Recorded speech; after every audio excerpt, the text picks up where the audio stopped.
Hello, and welcome to what I believe to be the 12th episode of my point-and-click picky conundrum pilgrimage series, where I visit 5 point-and-click video games from my childhood.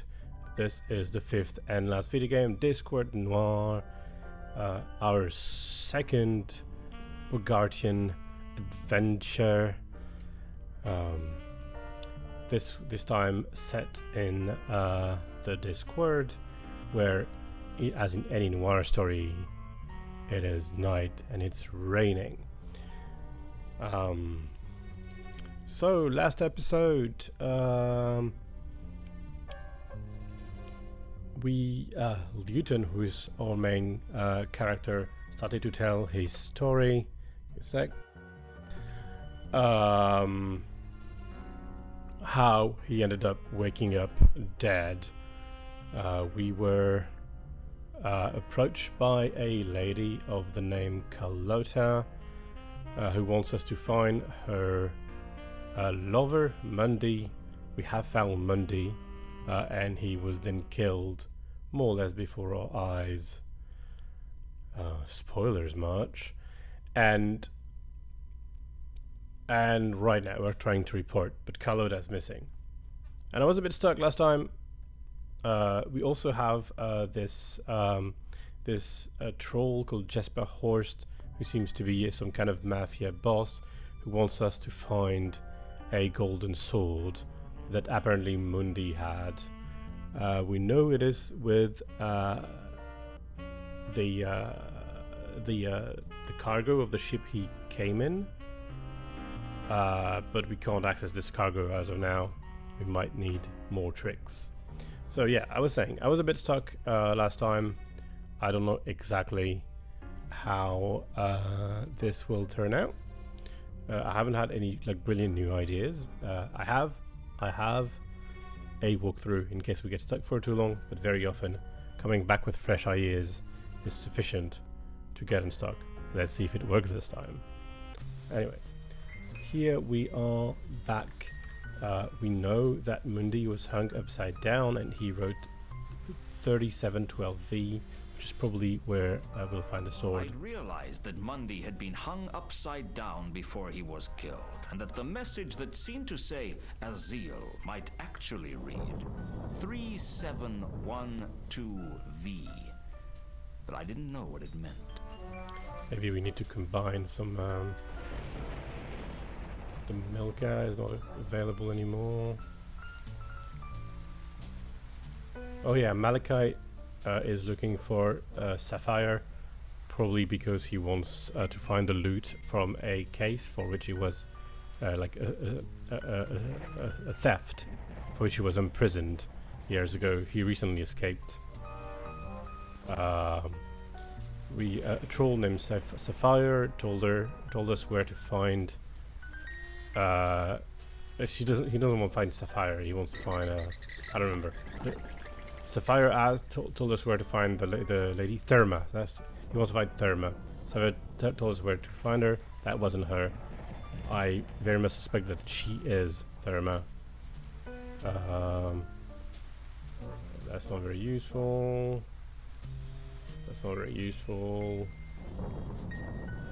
Okay, so now we have the Milkus cargo. What if I use the Milkus cargo on this? 3712V wasn't much to go on. I'd realized... Okay.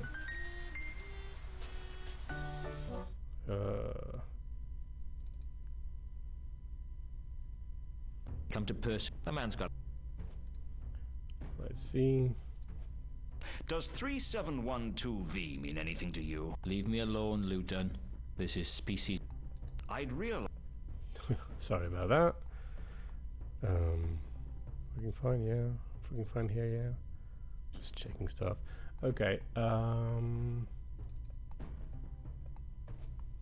Do you know anything about the Milka's cargo? Leave me alone, Luton. Okay. Don't think we're getting much out of him.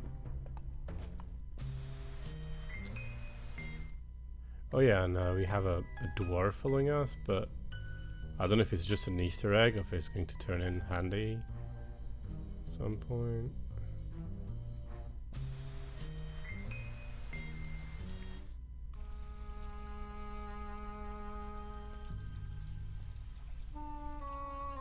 I have a few more questions. Always a bit slow with this guy. Assistant. I'll give you that. No. Oh, we have A that. beautiful glittering diamond. I tried not to think that I had pulled it out of a dead troll's corpse. More importantly, I tried not to think about the fact that I stole it from the Salaci family mausoleum.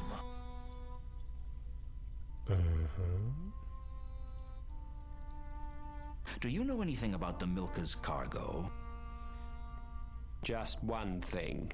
That the cargo of the Milka is confidential and I won't discuss it with you.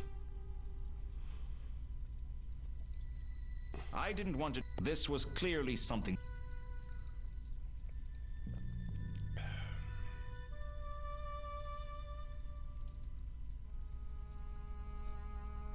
Does 3712V mean anything to you?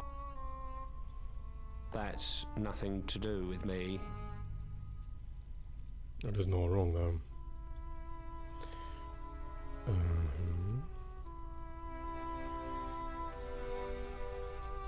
Hello. Ah, Mr. Luton. It is always a pleasure to see you. I trust you have brought something with you that will be to my liking. I haven't brought you the sword yet, if that's what you mean. I'm a patient troll, sir, but there are limits to my patience.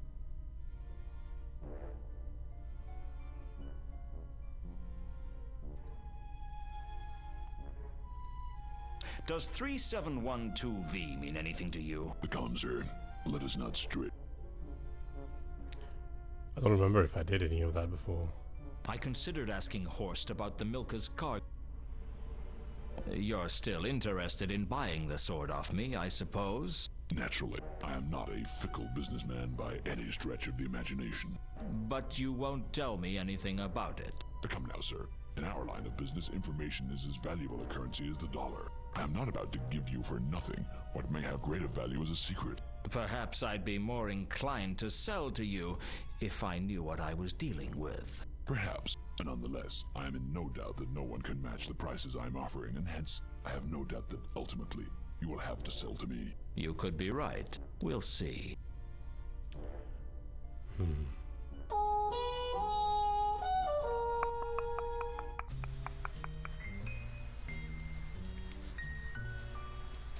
Where could we use this troll tooth? Maybe that's the key, yeah? Well, I'm back. I wasn't about to flash the stolen tooth around. Someone might tell Lord Salaci, and the next thing I knew, I'd have a blade in my back and a receipt.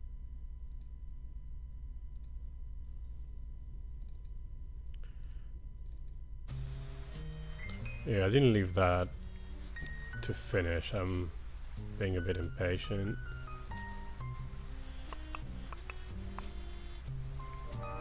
I see Sir has returned. Sir has. Who would Sir like to see?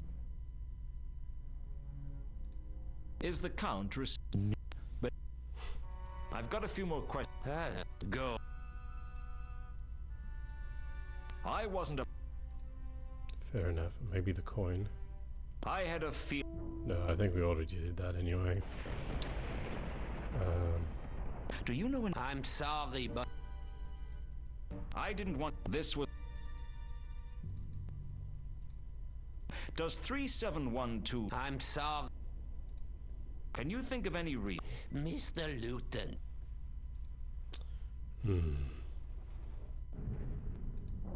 The painting bore a striking resemblance to Carlotta.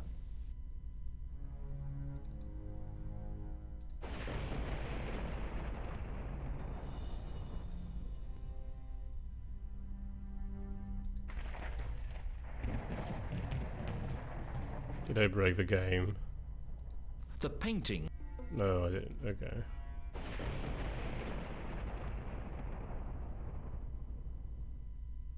And then is the book? There was something about the wooden staircase. I think it might have been the thought that it probably cost more to make than everything I owned.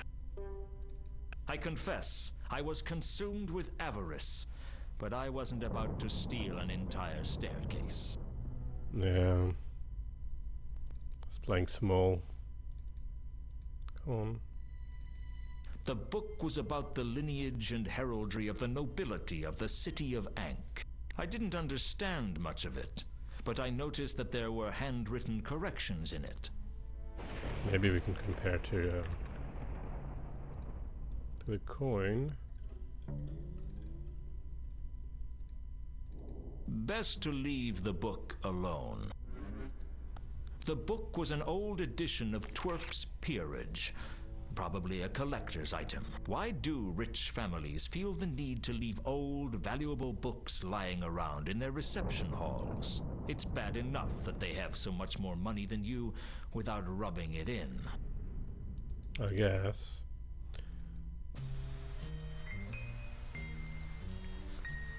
So a diamond is often used in these games to, to break through something.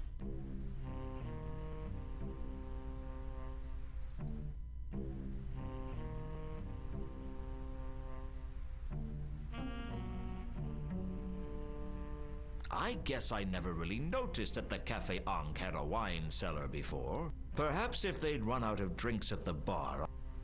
I knew full well that I wouldn't be able to get So it's not using the crowbar is a bad idea. You can't go around jimmying every door open just because you can. Besides, I liked some ale, and I drew the line at breaking into the cafe's wine cellar without his permission.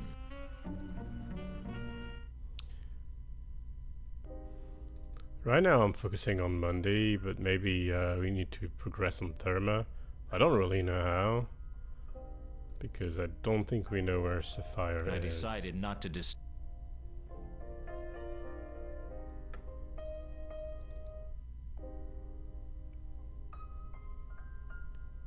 the bar. So what do we have? What tools do we have?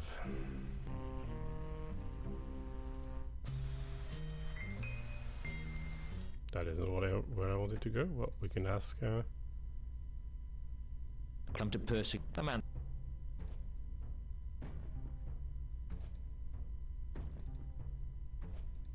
I need to speak with Sapphire. Try and imagine how much I care. Look, is she here or not? She's in her dressing room. Oh, really? Okay.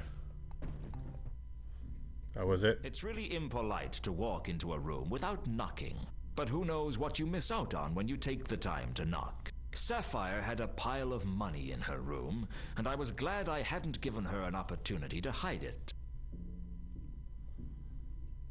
Luton, Here we go. you startled me. Didn't Mother tell you not to walk into rooms unannounced?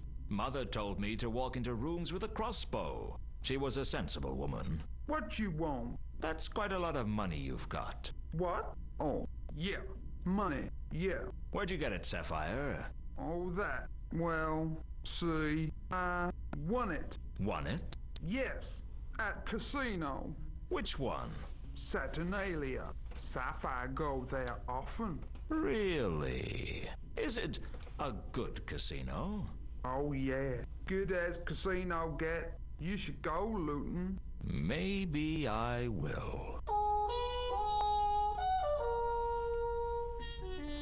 Okay, we just got a new place. Of course, she probably got the money by stealing it, but So, how have things been? Things way they always been. Slow, dull. But you've kept yourself amused, haven't you? Don't know what you mean. Don't know, eh? So, you won this money at the races. No, not at races. At casino. Oh, yeah, that's right. At the casino.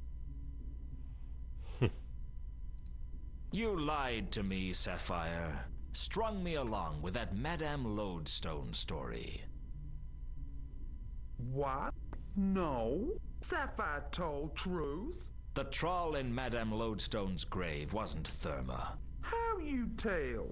Malachite told me. You trust him? He's too stupid to lie, and you're too smart not to. Sapphire not smart. Big dumb troll, like all the other trolls. Don't play games, Sapphire. I know you're smarter than the average troll, although I could say the same about some mushrooms. Look, Sapphire don't know why someone would switch bodies. Sapphire just trying to help. She was lying to me. I could feel it. She was obviously hiding something, but it was apparent I needed to know more if I was going to worm it out of her. Okay.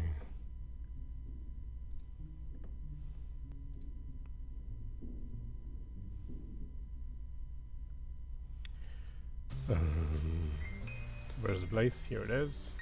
Saturnalia was almost legendary. The upmarket casino was situated on the King's Way and was frequented by the rich members of Ankh's high society and hopeful social climbers from Morpork. It was a temple to pride, greed, and avarice. And like any temple, anyone with money was welcome. Ouch.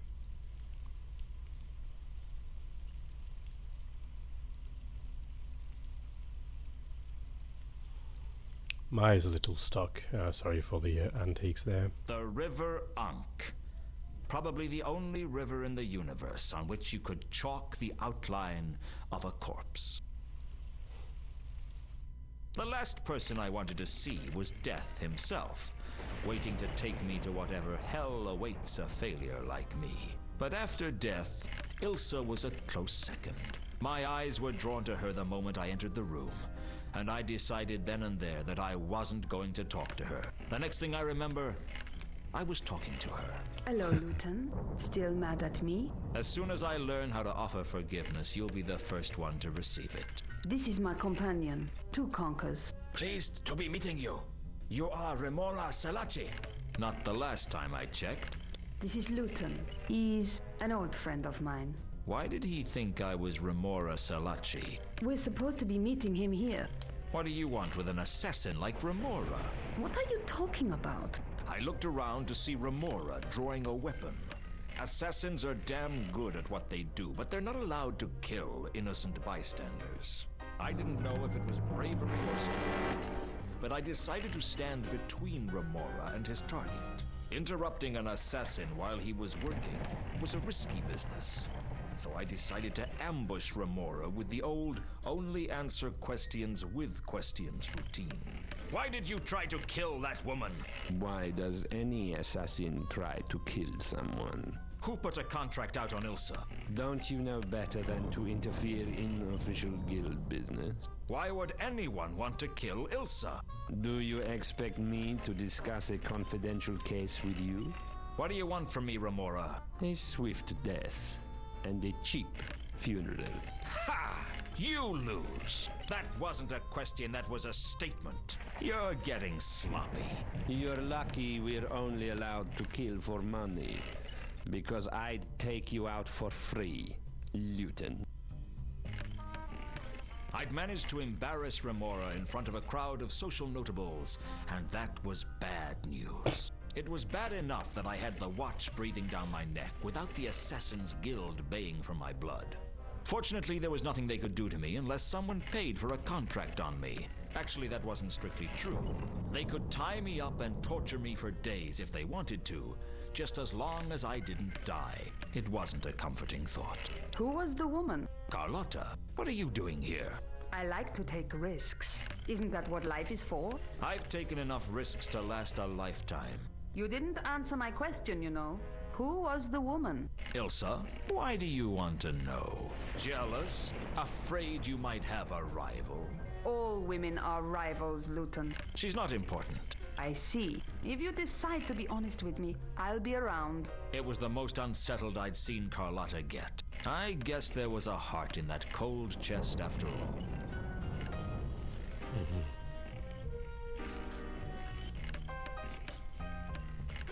It's really unclear why A roulette table sat in one corner of the casino, but it didn't keep my attention. Why Vimes has it after Luton, considering how much he's well known among the criminals of the city. I'm guessing he was not a bad cop, actually. The game Whirl was croupier for used a Carrack deck, the distilled wisdom of the ancients painted onto cards.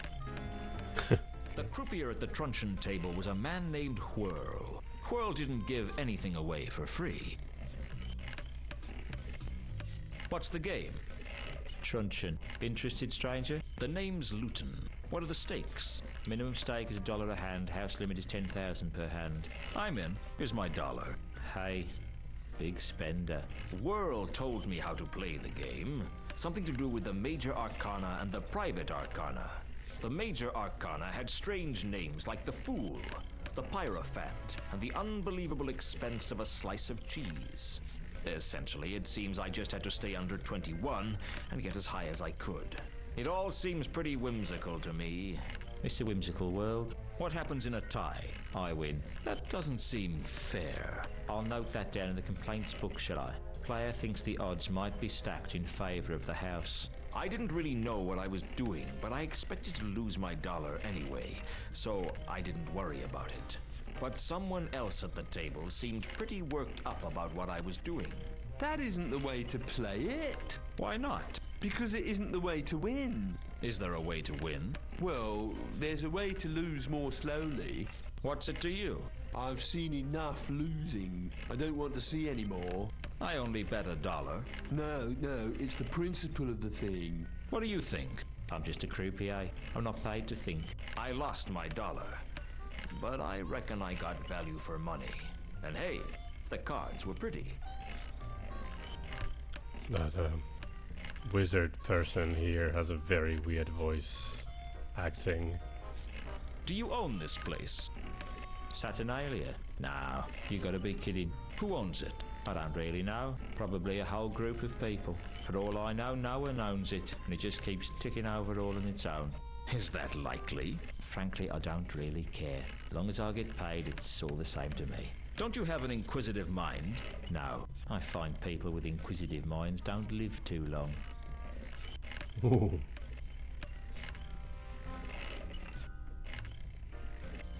I was told that I'd find a certain troll's body in the Salachi Mausoleum. Only when I got there, it wasn't the right body. You wouldn't know anything about that, would you? You went rooting around in the Salachi family mausoleum. Hey, leave me out of this, Luton. When I burst in on Sapphire, she was playing with a huge pile of money. Now, I'm not a suspicious person. Well, that's not true, is it? I'm suspicious as hell. And a troll with a lot of money was as suspect as cut-me-own-throat Dibbler's sausage in a bun. I was going to say, I wanted to click this. Do you know a troll named Sapphire? Oh, I'm just a simple croupier. I wouldn't know anything important. And if I did, I certainly wouldn't give it away for nothing. I guess you don't like to give away anything for free. When you've worked in a casino as long as I have, you learn that you don't get anything for nothing. Do I need to bribe him? Do you know what this is? He looks like a purse. I think I have something of yours in it. Really? Oh, yes, so you do. And what do you know? My memory is suddenly much improved. I thought it might be.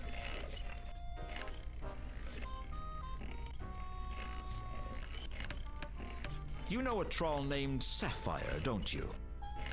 Yeah, I know Sapphire. She's a good customer. Always plays with cash. Never wins anything. Some trolls aren't born lucky, I guess. She never wins? She wins a little, but she always loses it again. She can't hold on to money. Few people can in this place. By the time she walks out the doors, she's always a loser. Is there any chance she could have won big and you wouldn't know about it? If she won it here, I'd know about it.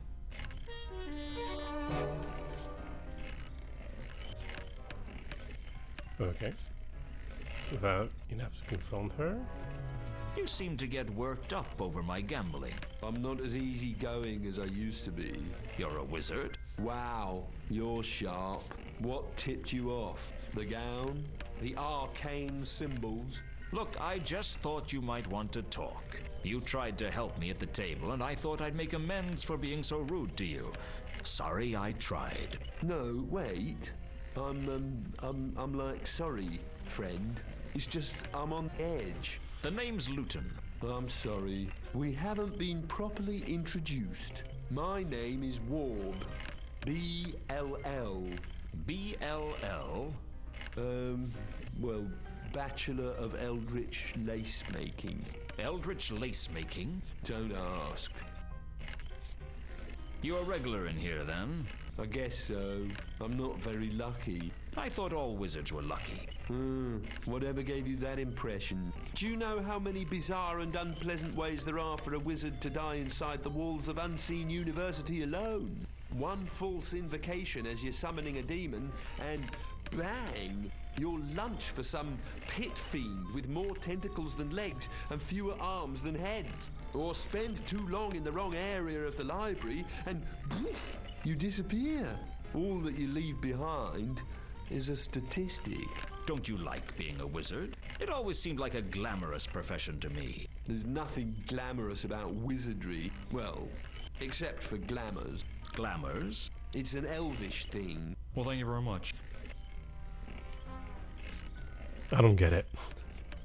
If you're so unlucky, why do you come here? I haven't lived a lucky life, but, well, I don't know. I guess I feel that in here, I at least have a chance. But the odds are always stacked against you. The house always has the advantage. Let me tell you something, Luton. The house always has the advantage. Here, out there, it doesn't make any difference. At least in here, you know who the house is. That's a pretty stark outlook. Ever made a decision that affected your whole life? Ever done something that throws everything into question? No, I don't feel in that much control of my life. None of us are.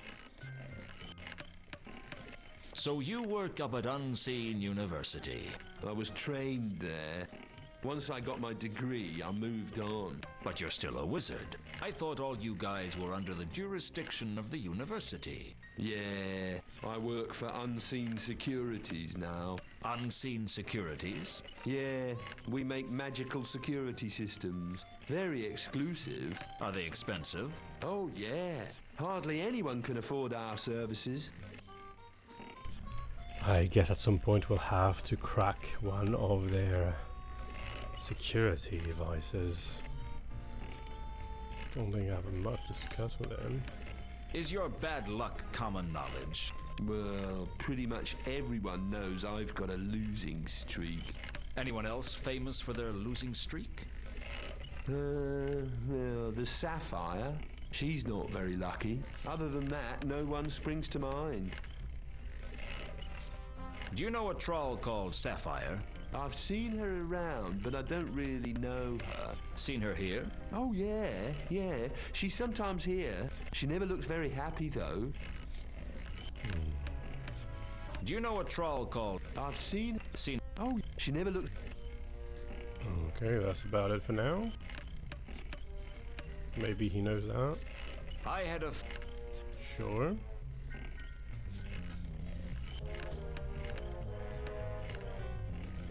They can speak with Kaloda.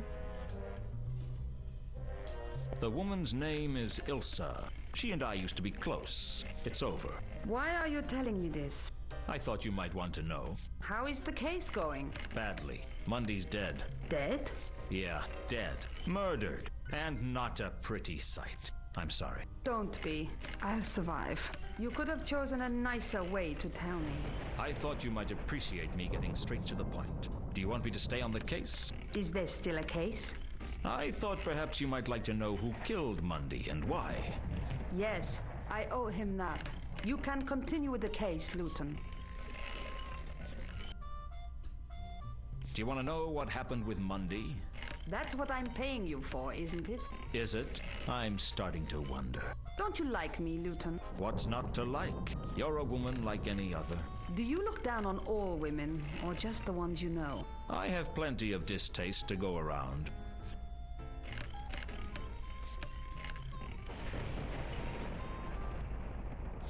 The person who killed Mundy hung him upside down and poked his eyes out.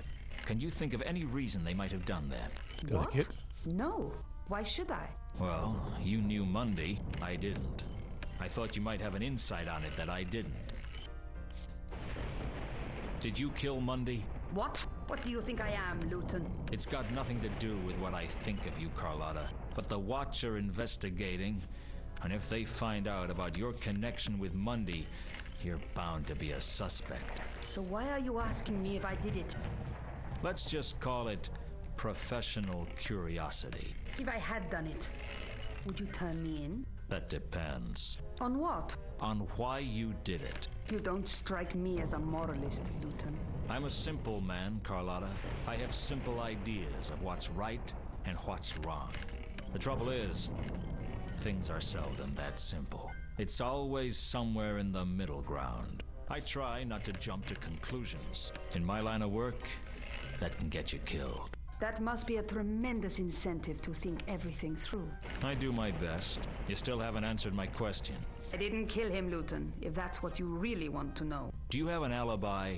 I told her when the murder took place and asked her if she had an alibi. I wasn't surprised when she did. Frankly, I reckon I could have said any day and any time, and she'd have had an alibi. She was that kind of woman. There are witnesses who can corroborate where I was. And where were you? I was in the Temple of Small Gods. Spend a lot of time on your knees, do you, sister? We all need a little absolution. For your sins? Everything I do is a sin in someone's eyes. Okay. I don't like how, well, I don't really like, I'm curious about how he says what and why. I think that might be a mid-Atlantic thing. It's a sort of made-up accent in the movies from the 70s. Well, I guess that makes sense, right? Because in the 60s, 70s, they would use that accent. And this is a Bogart-inspired story. So maybe Bogart was actually speaking that way. And that's why they do that. The characters actually feel different as what they are from what they are in the stories. Like Vimes is a pretty nice person. Like very cynical, but he's not aggressive like he's in this story. Very well. Does 3712V mean anything to you? Let's try not to get too sidetracked, Luton. Very sidetracked. Much different. Okay.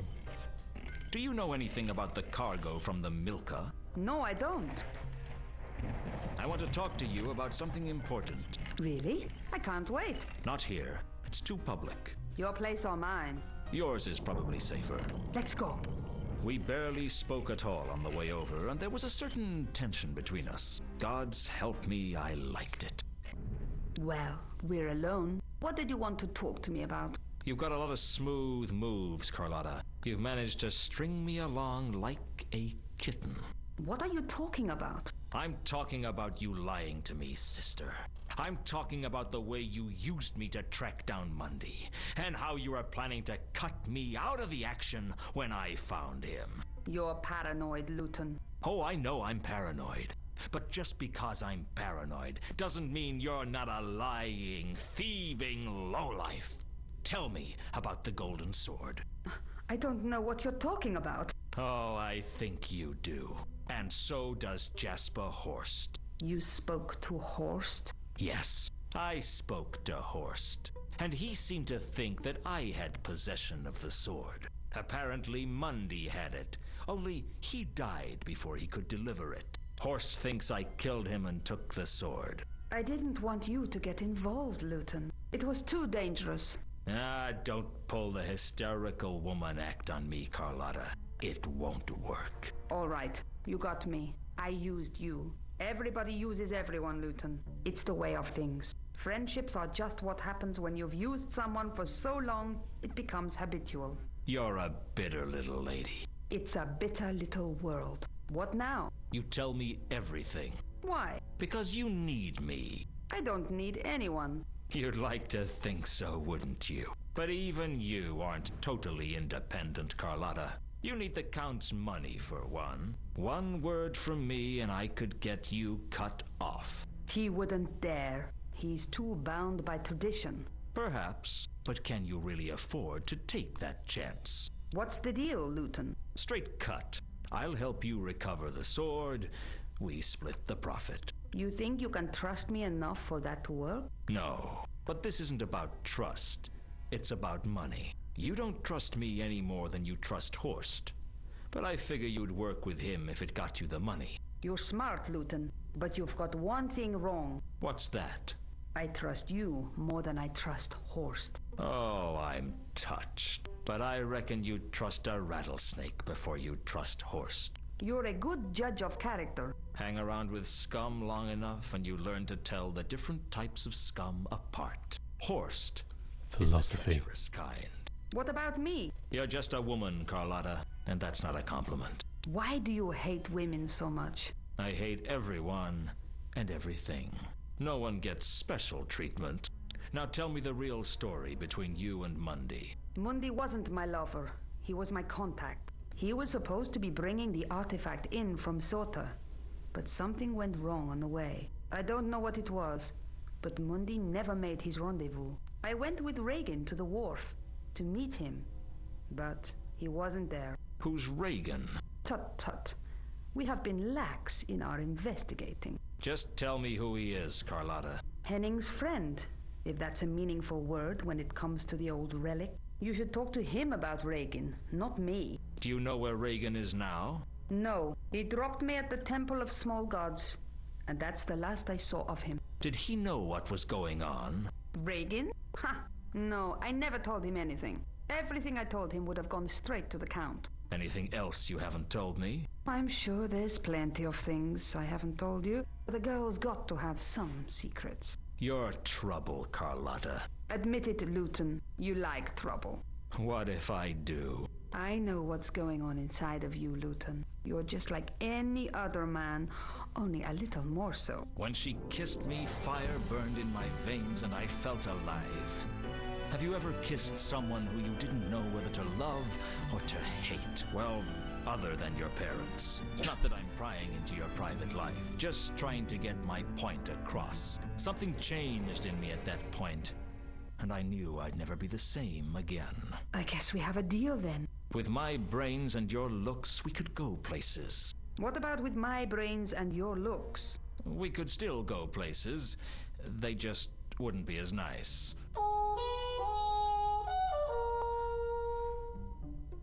Oh, yeah, we had a lot of things. You must have known something about the Milka's cargo. Yes, I had a crate amongst the cargo. It wasn't carrying anything important. It was just for Mundy to hide the sword in if it became necessary. But the sword wasn't in the crate. No, the last I saw of the crate, Reagan had it. I don't know where it is now. Do you have anything that might help me find it? I have a shipping order. You can have it if it's useful to you. It could be. Any lead is a good one at the moment. I think we have a lot of things now. Oh, really unstuck. That good. Okay. The coin maybe? Now that there are no secrets between us, do you know what this is? I've no idea. Some sort of coin? Great sense of observation, definitely. I'll see you around, Carlotta. I hope so. I see Sir has... Sir, who would... Is the Count... Yeah, Your interest in the Mundy case wouldn't have something to do with your missing companion, would it? Why, Mr. Luton, I'm impressed. You actually do have some detective skills. What's the deal? He was my friend. Perhaps my last friend. He was a dwarf of simple tastes, and when I was younger, he drove my carriage for me. These days, given that I am confined to the conservatory, I have no need for a driver, but I kept Reagan on the payroll so that I should have someone to talk to. When did he go missing? 3 days ago. He took the carriage out that night and has not been seen since. And you thought Carlotta might have employed me to look for him? I was hoping, yes. You could always employ me to find him. Wouldn't that be a conflict of interests? I don't see why. Anyway, there isn't a conflict of interest that I know about that couldn't be solved with a generous cash settlement. Be assured that if you can find Reagan, I can offer you substantial recompense. Then I'll see what I can do. The Count gave me an iconograph of Reagan to help my investigations. My mind was already racing. 3 days ago, the Milka arrives. 3 days ago, Reagan disappears. Now, I believe in coincidences. Coincidences happen every day. But I don't trust coincidences. Something deeper was going on here, and I was going to find out what. Because I can't stand a secret, and because I have a burning need to find the truth. But mostly, because there was a wad of money in it for me if I found out. I kind of feel you could make an entire series based on this Luton character. Honestly, like with Netflix remaking everything, they could make a Discworld Luton story. That would work.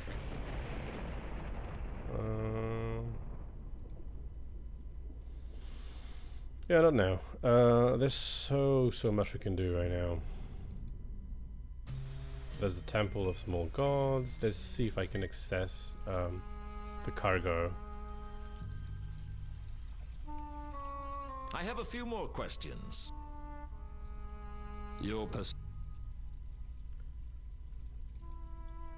Carlotta had given me the shipping order for the crate she had on the Milka. I've come to collect some cargo.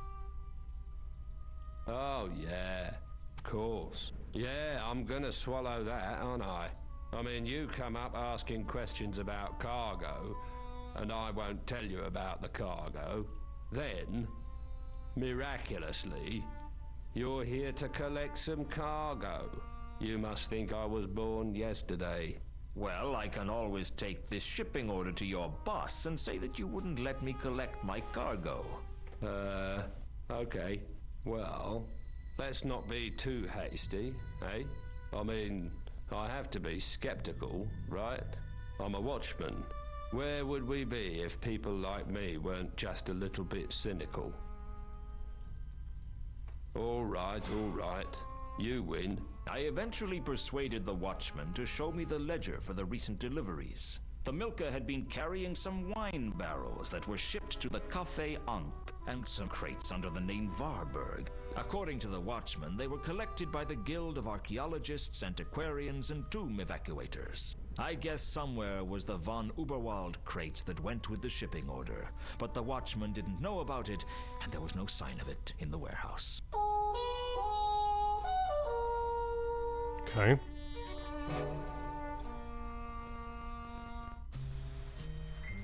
So what do we get? The Milka had been carrying some wine barrels that were shipped to the Café Ankh. Somewhere between the Milka and the warehouse, Carlotta's crate had disappeared. According to Carlotta, it wasn't important, but I still wanted to know where it was. The Milka had been carrying crates under the name Warburg, and those crates were now in the Guild of Archaeologists.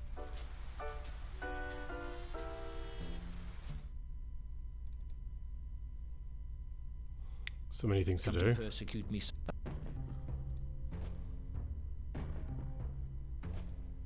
Do you know anything about the wine barrels the Milka was carrying? Leave me alone, Luton. This is species harassment. What? I thought they were for him. Did I? The Milka had been carrying some wine Café barrels. Ankh, sorry. Café Ankh is Sam, not him. That's the Octarian parrot. Where is Café Ankh?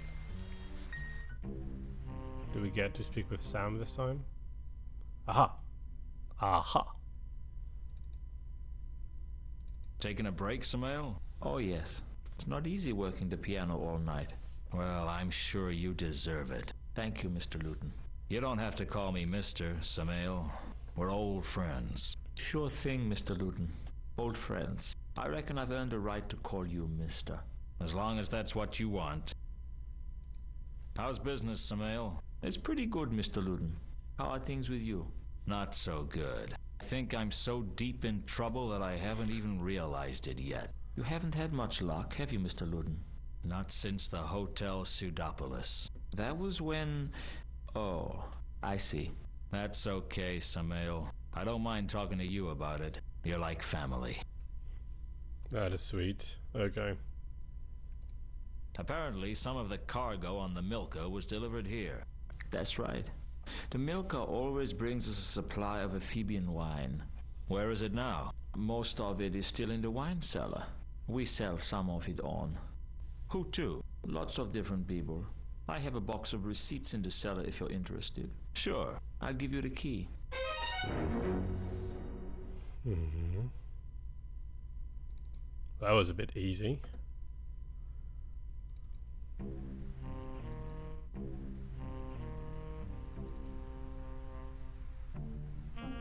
I knew full well that...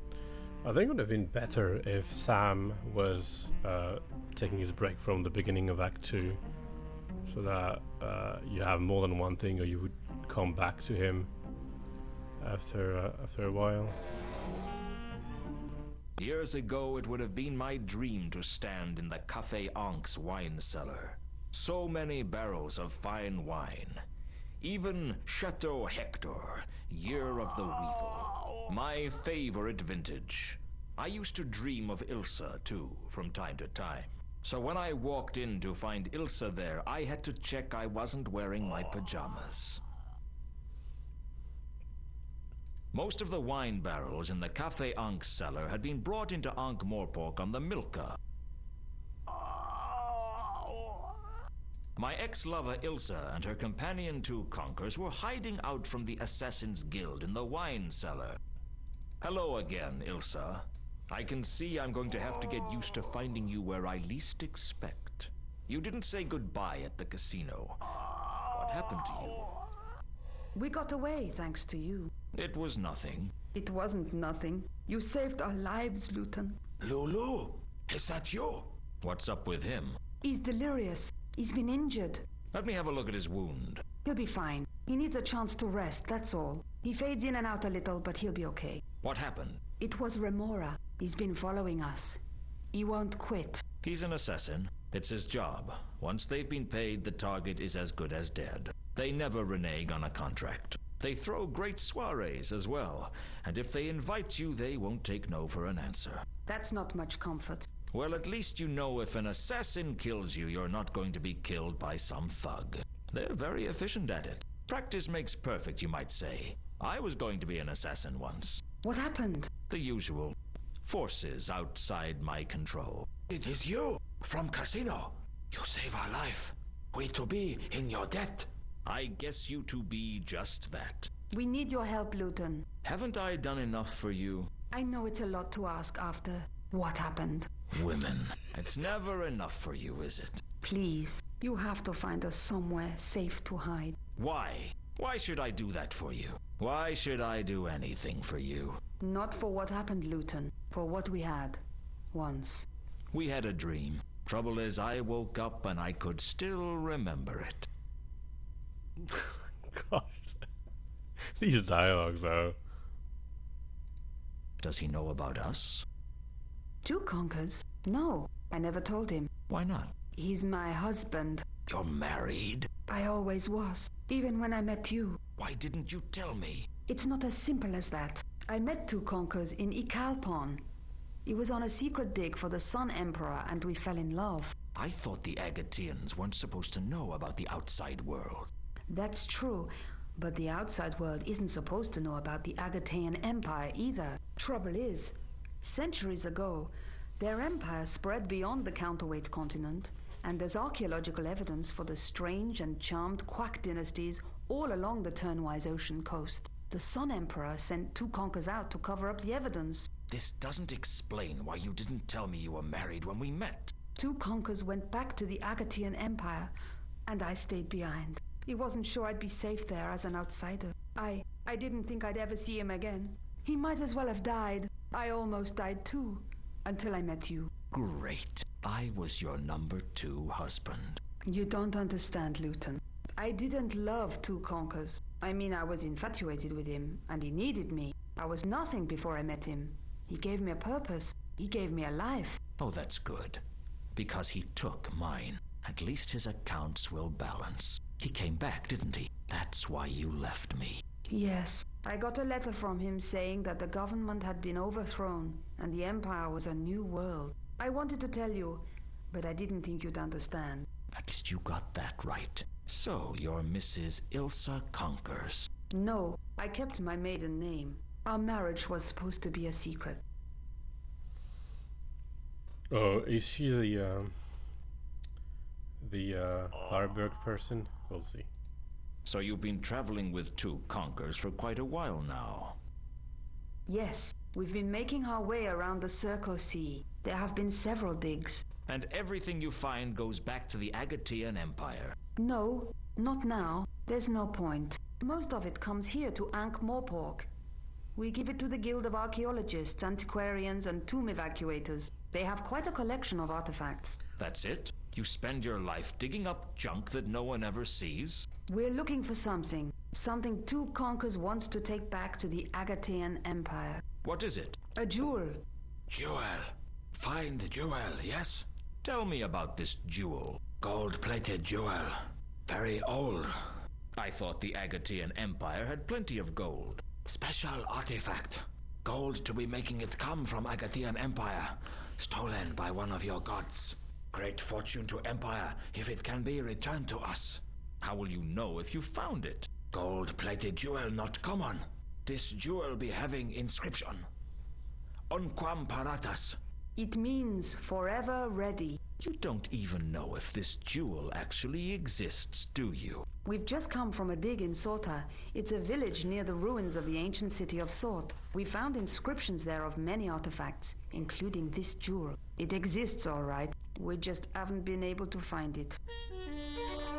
Okay, that's a lot. Let's ask Sorta. If all these inscriptions were in Sorta, what are you doing here in Ankh-Morpork? That's just it. The inscriptions claim that the jewel is here in Ankh-Morpork. Apparently, after the fall of Sort, the jewel was held by monks in the village of Sorta. But over 4 centuries, the Knights of the Order of the Sacred Tulip went out on quests to find it. Why? They were knights. They went on foolish quests all the time. It was a knight thing. I think all the different orders competed to outdo each other in foolishness. I heard the Knights of the Fairly Pink Triangle spent 2 centuries looking for a better name. And you think one of the knights found it? Apparently. The inscription said he took it to Ankh-Morpork, there to guard it forever. Forever? You know these ancient inscriptions. They have a tendency to exaggerate everything. It probably meant nearly forever.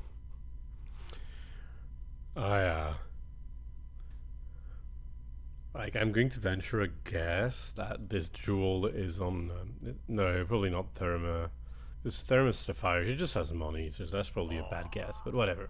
Okay, the Sorty's coin thing. Does this coin mean anything? My word! That looks just like 2305. What? Number 2305. One of the artifacts we dug up in Sorta. It's an early Sortian coin, I think. Your having one would seem to confirm that. What makes you say that? Well, we only found one, so we thought it might be a seal with some symbolic or cultural significance. But if there's more than one, then it's probably just a coin. Is it valuable? Not really. Sure. Do you recognize the dwarf in this iconograph? Sorry, but they're not anyone we know. Yeah, they made that voice come out really wrong considering the situation. Two Conkers had told me he was looking for an ancient jewel, covered with gold. It was supposed to have Unquam Paratas inscribed on it. I didn't think they had anything more. You two must know about a lot of ancient artifacts. Of course. Why do you ask? Ever heard of a golden sword? Golden sword? You have to be being more precise. Must be 50 golden sword artifacts in Agatean Empire alone. But then they do have a lot of gold. That's why they call it the Orient. Oh, that was so painful. Do you know anything about the crate belonging to the von Oberwalds that was on the Milka? I don't think we can help. I'm trying to track some of the cargo on the Milka. A set of crates that were supposed to belong to a Varberg. That's me, Ilse Varberg. You never told me your name was Varberg. Names weren't that important to us back then, if you remember. I guess not. So the crates are yours? Mine and two conkers, yes. They should be at the Guild of Archaeologists by now. What was in them? Artifacts from the dig in Sorta. Nothing valuable except in the historical sense. I need to get to them. I can get you into the guild if you want, but it'll cost you. What do you want? Find us somewhere safe to hide two conkers. He's not safe while Remora is looking for him. That's true, but nowhere in the city is going to be safe. You'll have to find somewhere that no one would even think of looking for him. It'd take a miracle to conceal two conkers, and the patrician has outlawed miracles. That's my price. If you hide two conkers, I'll sign you into the guild. You'll never get in there without me. I'll do what I can. That's all I can do. That's all I ask. If I find somewhere to hide him, you'll take me to the crates? I'll get you into the guild, but you're on your own after that. That's my offer. Take it or leave it. I'll take it. I don't know if it's a memory or just a feeling. I'm sort of assuming that we're going to hide them in the Salashi Mausoleum, which is a bit ironic. Like, nobody would look there for something. Let's see how this works. Ankh-Morpork was home to around 300 guilds, most of which festered in the space between Unseen University and the Patrician's Palace like fungus. From the Assassin's Guild to the Beggar's Guild, everyone a proud group of individuals basking in their mutual arrogance. I hated them for their smugness. I hated their petty bickering. But most of all, I hated that I wasn't part of one.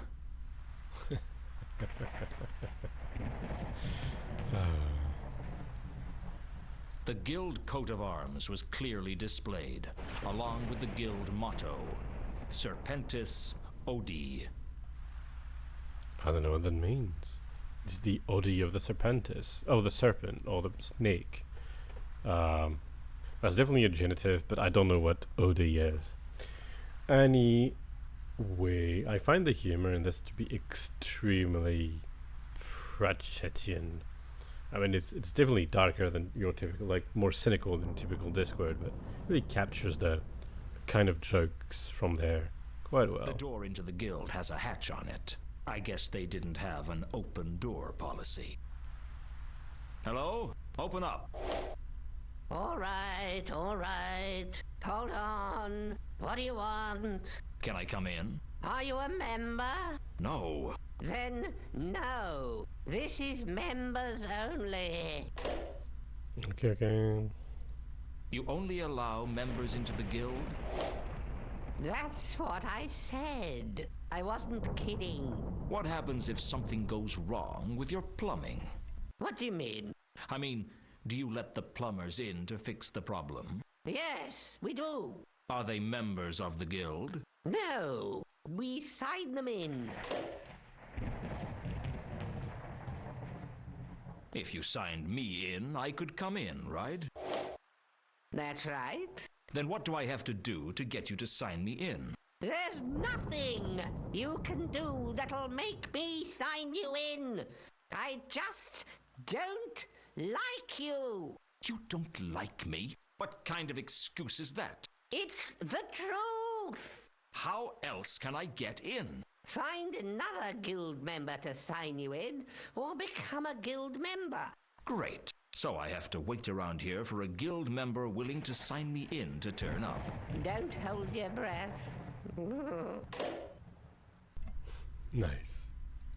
How do I become a member then?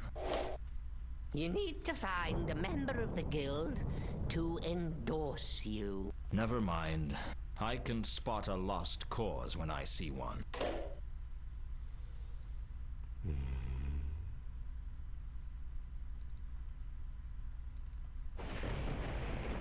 Does 371... Okay. could have asked that to Ilsa as well. There's probably one of the crates there.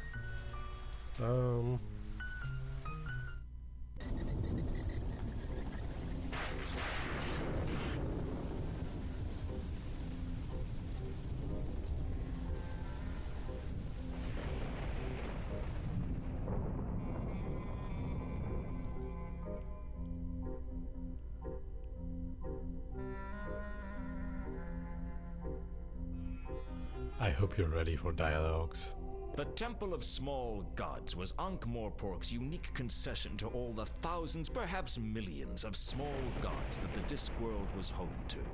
Most of the gods were so small they never got worshipped. The spirits of lonely trees, or the places where two ant trails crossed, and they stayed that way because they lacked belief. Give a god belief, one follower or 10 or 10,000, and it grows up from the void into whatever fanciful deity its followers devise. Everyone knows that people need gods to blame for everything that is wrong, or praise for everything that is right. But they forget that every god needs people too. Inside the temple, a bazaar of fanatics, lunatics, and cultists of all descriptions were trying to sell their faith to prospective followers. 2 salvations for the price of 1. Extra indulgences if you get a friend to join. That sort of thing. The lost and the lonely came here seeking direction. I found it hard to picture Carlotta amongst their number. Okay. Can we go see things? I mean, we can go there, but is there something else to do? Oh, there is something else to do. Okay. I'll be back for that. It's just a long dialogue, so let's do a couple of things before. Most of the statues were a mystery to me, but I recognized the odd face. There was Zephyrus, the god of slight breezes, and Lamentatio, the goddess of interminable opera. I thought I could see FedEx, messenger of the gods, in one corner. FedEx. Religious emblems were scattered throughout the place. The sacred lace of Hyperopia, the goddess of shoes. The holy trolley of Mr. Safeway. The blessed chamber pot of the whinging martyrs of Constipata. Anything could become a sacred relic if you weren't careful enough. Oh, this is silly.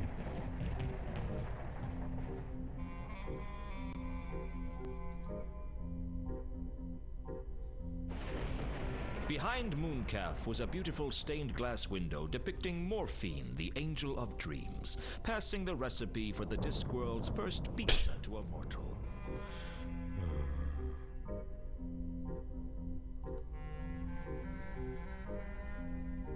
Oh, interesting. I didn't know I could do that. Might have known sometime in the past. You with the hat. Have you accepted Anu Anu into your heart? The name isn't you with the hat, it's Luton. And no, I haven't accepted Anu Anu into my heart. Why should I? For it is written in the book of Kelpie, he who has not the spirit of Anu Anu in his heart shall have his heart eaten by the Divine One on the day of judgment. I'll take that chance. Or you may mock, infidel, but the day of judgment is coming, mark my words. The signs are clear, the omens are unquestionable, the stars are right and the auguries are undeniable. What about the auspices? The auspices are fair to light with a small chance of judgment day later in the eon. I think you're taking the auspice.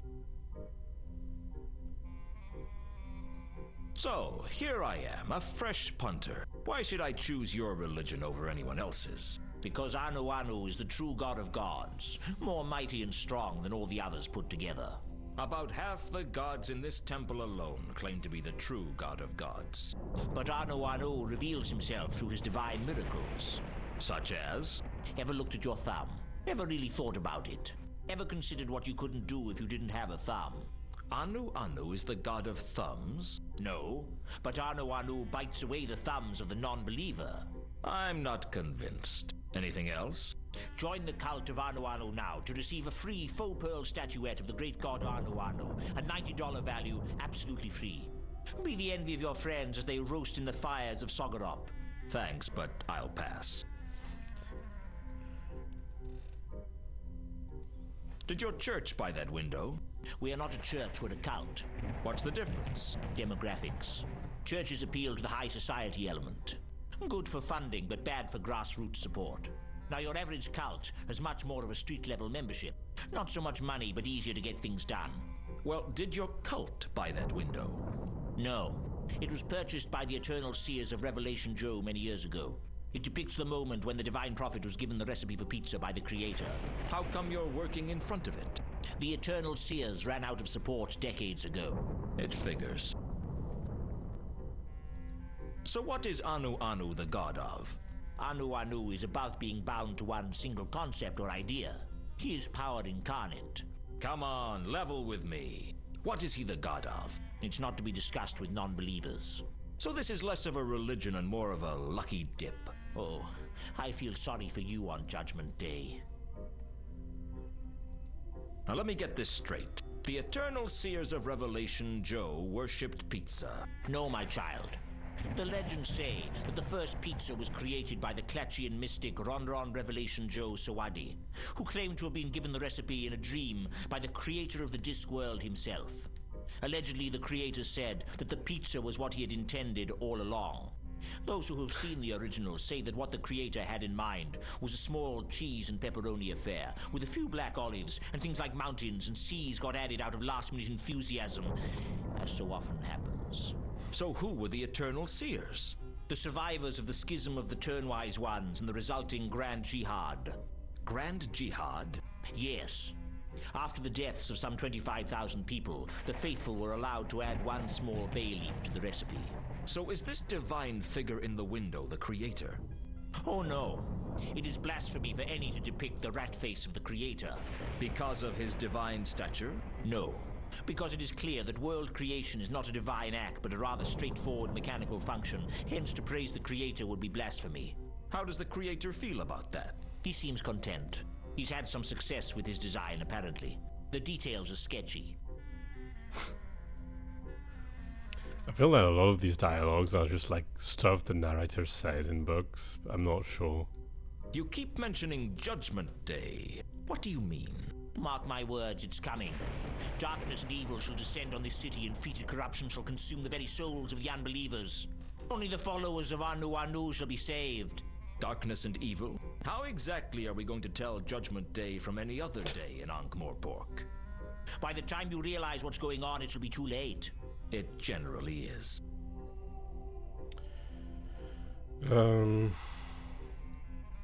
Does 3712V mean anything to you? I prefer to involve myself with more spiritual matters. Yeah, that was unlikely, but this is more I asked Mooncalf where he was when Mundy was murdered. He seemed to take it in his stride. Perhaps religious fanatics are used to being suspects in murder investigations. I was holding a service at that time. Where? Here, in the sanctum of the Temple of Small Gods. So you have witnesses? But of course, my entire congregation saw me give a glorious sermon in honor of Anu Anu. So you can give me the names of some of your congregation to back up your alibi. Betray the confidence of my flock? You must think me shallow of faith, Luton, to propose such a barbaric plan of action. Shall I take that as a no, then? But maybe Kaloda was among them, yeah?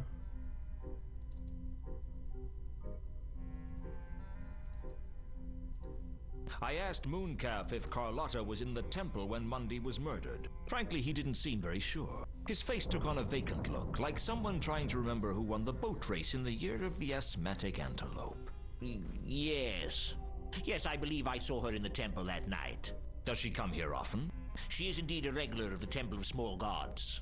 I myself have lectured her at great length on the virtues of the cult of Anu Anu. Why does she come here? Why does anyone come here, Luton? For answers. For absolution. Perhaps simply out of boredom. But mostly for something to give her life a meaning. What makes you think life has a meaning? 20 million zealots can't all be wrong. There are 20 million members of your cult? Not of this cult, but every religion is testament to the quest for meaning, even if our cult is the only true religion. Don't you feel like you're just servicing a group of selfish, self-obsessed, half-wit deities whose ability to survive without you is considerably less than your ability to survive without them? Watch your tongue, Luton. Talk like an atheist and you can expect a lightning bolt to strike you where you least expect. I'll take my chances. That was a strange sentence. Do you know a troll by the name of Malachite? No. Do you know a woman? They are not followers of Anu Anu, and I do not... What do you know about a dwarf named El Kali? My time belongs to the god Anu Anu, and I thank you not to waste it. Okay. We didn't have much information, did we? I wanted to have some information about the ritual, see if it was of significance, but we didn't. I had a feeling. Do you recognize the dwarf in this iconograph? I do not. Fair enough. We really didn't get much, apart from a fun dialogue. The next one is... Oh, I forgot to do something. I wanted to look him.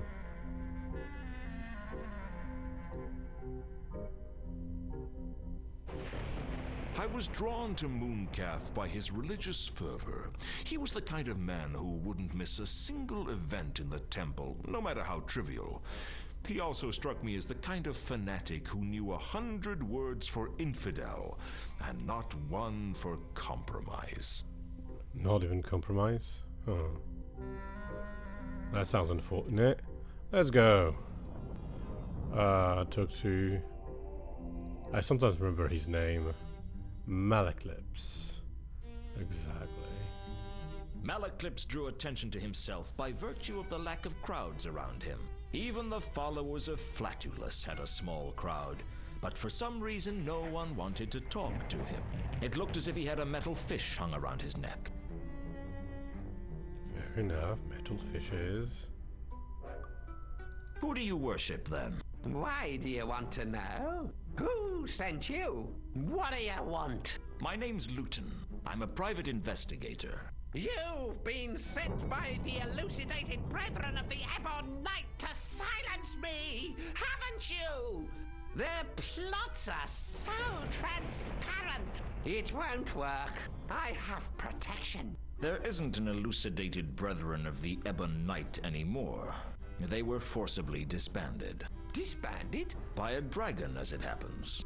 Ah, that's what they want you to think. That was all faked, so that they could eliminate all their traitors and go underground. Even as we speak, they are plotting to control the patrician by putting mind-altering drugs in the palace's water supply. Then it's true. I'd heard that you were the only other person who really knew what was going on.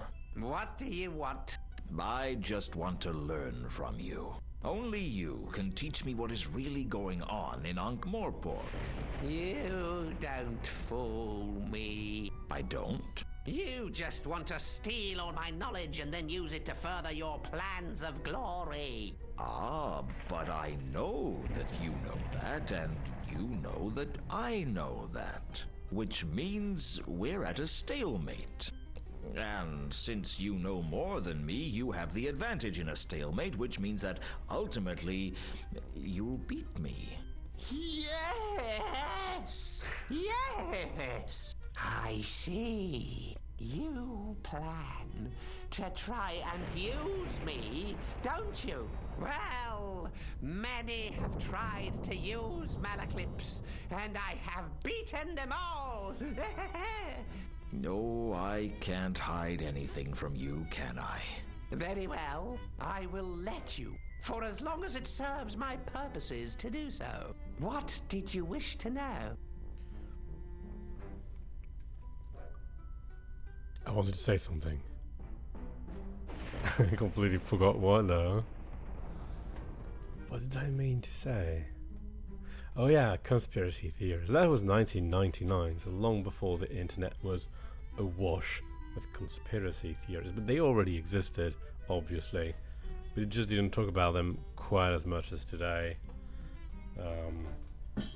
So we see some fairly things haven't changed in 25 years. It's probably the same. You hear the same sort of stories. But anyway. Which deity do you serve? That's a big question. Which deity do you serve? I don't serve any deity. Then I don't serve any deity either. I'll tell you mine if you tell me yours. All right. You first. I serve...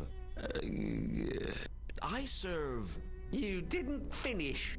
I am forbidden by an oath of loyalty never to speak aloud the name of the person of the... The ancient mystic order of...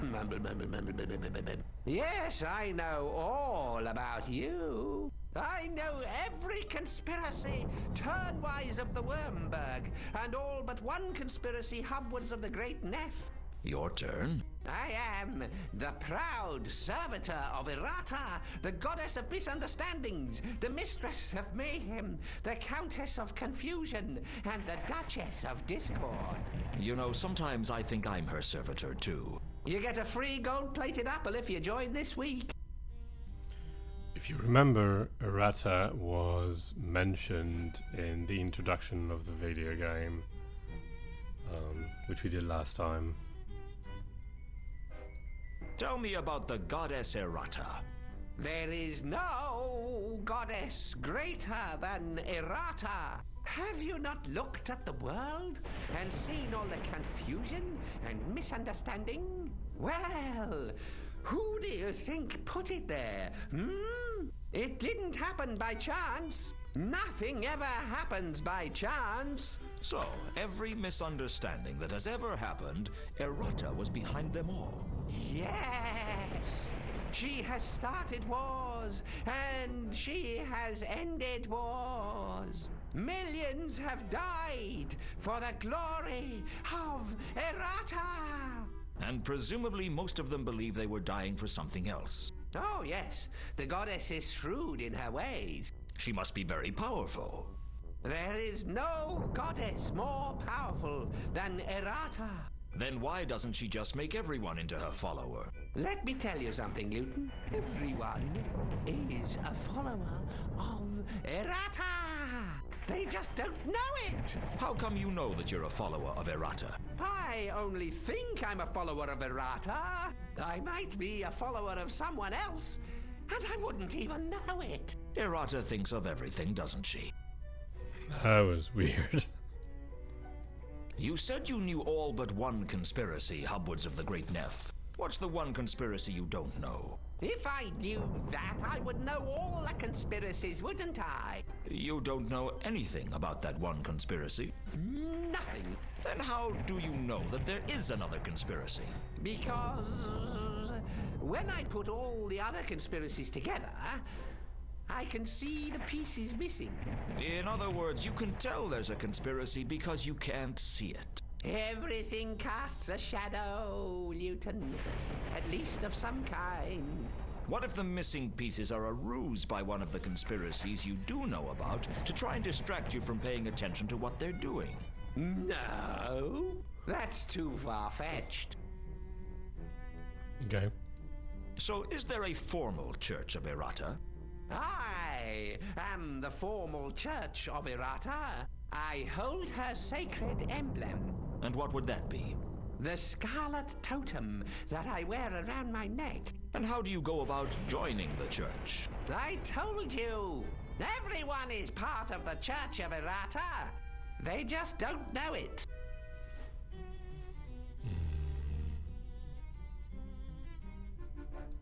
Do you know a woman by the name of Carlotta von Uberwald? Have you seen her around the temple? Oh, yes. I know her. She's part of one of the darkest conspiracies. And they're plotting to take over the world by stealing the lost treasures of Errata and turning them towards a dark purpose. Don't trust her, Luton. Trust no one. You know about Mundy's murder? Of course. Was she here when he was killed? Yes. Yes, she was. Do you know Malachite? They're planning to have him killed. They? Who are they? Nobody knows who they are. Only they know who they are. Maybe. I think they're the same ones who are putting poison in the beer. Do you know a woman named Ilsa and a man named Two Conkers? No. No? I thought you knew everything. Not everyone is important in the grand scheme. Do you know Al Kali? The dwarf? Yes, he's an associate of Horst's. A minor player in the greater scheme of things, but dangerous nonetheless.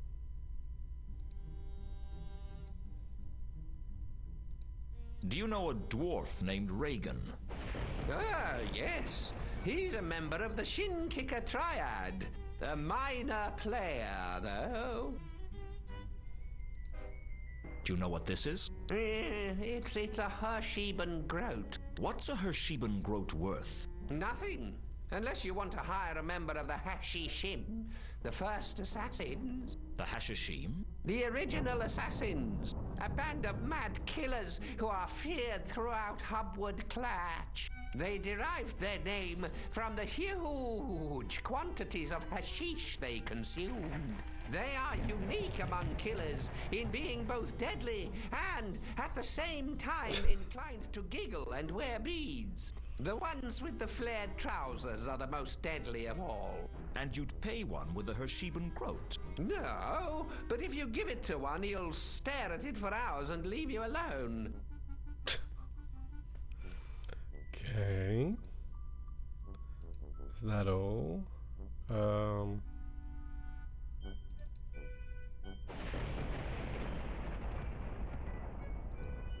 Why was Mundy hung upside down when he was murdered? And why were his eyes poked out? His body was offered up as a sacrifice to the creatures of the dungeon dimensions, the fetid obscenities from beyond time and space. Except errata caused them to get their rituals confused, otherwise the city would be crawling with Helpspawn right now. Tell me about the counterweight killings.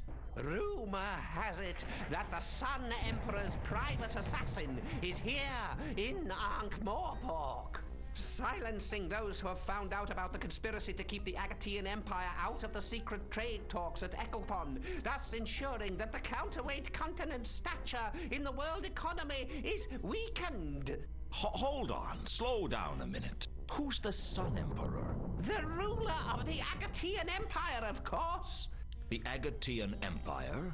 That's on the counterweight continent, is it? Shh! Not so loud. Don't you know about the patrician's conspiracy to deny the existence of the counterweight continent to the populace? He could have us killed just for talking about it. But everyone knows that the counterweight continent is real. We had a tourist from there a couple of years ago. Privately, everyone knows, yes. But publicly, it's still just a legend. And the patrician makes sure it stays that way. So what you're telling me is that an assassin from a nation that publicly doesn't exist is here killing off certain influential figures. Exactly! And all this has to do with a trade meeting at Ecclepon. Apparently. There may be more to it than that. Why Ecclepon? That's hundreds of leagues away. Yes, but Ecclepon is the nearest port to the Agatean Empire. And agents of the Ochre Revolution from the counterweight continent are going to be at the meeting. I see. I don't.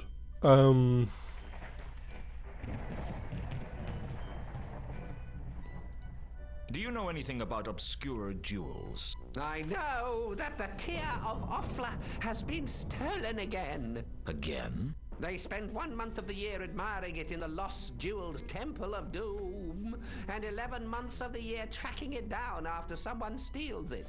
And the other month? In the 13th month, they have to fill out all their insurance forms. Insurance? An Agatean concept. People pay money against the odds of a particular disaster or theft occurring. It's complicated. Dear Lord. What do you know about a golden sword? Sword? Sword? You are not worthy to talk of that. Be silent, lest I smite you. Never speak of the sword again until you have proved yourself worthy in the eyes of Errata.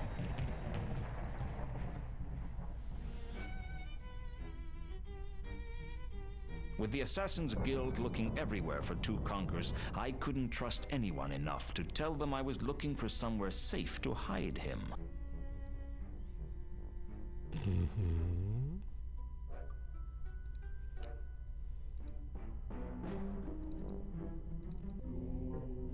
Okay, so that was Malaclips, disciple of Errata. I'm guessing this would be the same text here, but I wanted to... have some more questions. Hiding place, I guess I can't. With the assassin... The jewel wasn't... What can you tell me about a golden sword? Ha ha ha ha! You should talk to Malaclips, the mad priest over on the other side of the temple. I'm sure he'd be delighted to talk to you about golden swords.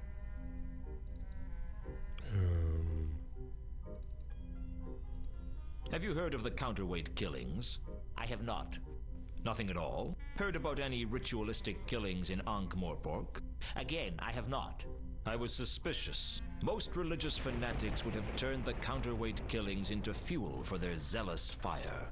Mooncalf's silence spoke more than words. Not literally. It wouldn't be much of a silence if it spoke. I imagine silences get kicked out of school for that sort of thing. The point was, I was suspicious of Mooncalf. There was something he wasn't telling me. Erin Lane.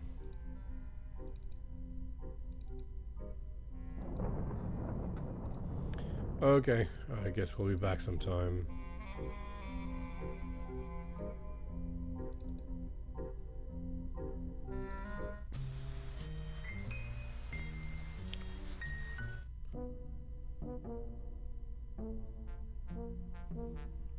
There's so many things we can do. Again, Nobby. Well, okay, I suppose. I'm looking for a dwarf named Reagan. He's been missing. Missing? What kind of missing? Missing for a few hours, missing person, missing in the shades? Help me out here, will you? Missing person, I guess. How long's he been missing? 3 days. 3 days? You've got to be kidding. That barely counts as a hangover in Ankh-Morpork, let alone a missing person case. How long would he have to be missing then? I'd say at least 3 weeks. 3 weeks? Of course, it'd depend on who he was. If the patrician went missing for 3 hours, it'd warrant an investigation. Justice for some, eh? Okay. Not very informative.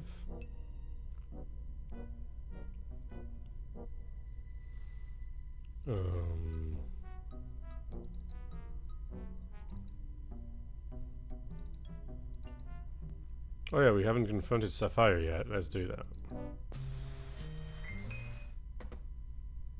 Really forgot about it. I've got some more questions. Sapphire busy. Leave her alone.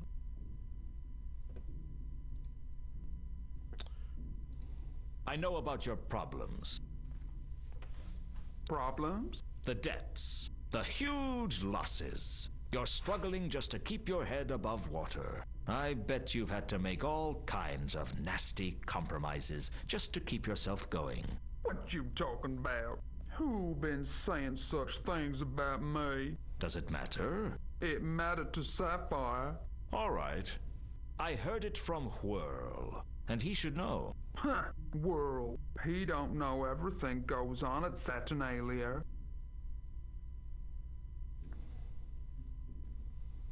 Really? So, you won this month? No. Oh, So there's enough to confront her. I know about your problem. The huge... I bet... Who? It... I heard... And he... Huh, he... Okay, not quite yet.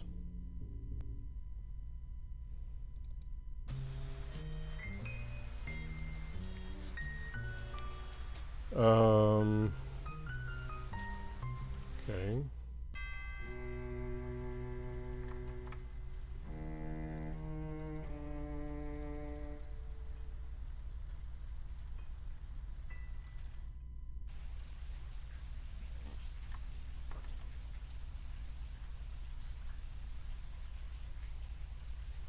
I think the inscription had already...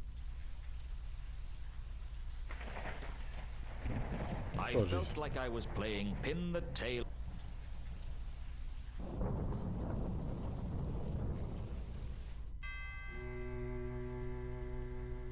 I think I was wrong. Unless I can do something like this. Hiding place. Actually, the von Uberwald mansion wasn't a bad idea for a place to hide two conkers. But I knew the butler would root him out sooner or later, and I couldn't take that risk. Given that it was the Salaci family mausoleum, it was a safe bet that the Salaci family visited it.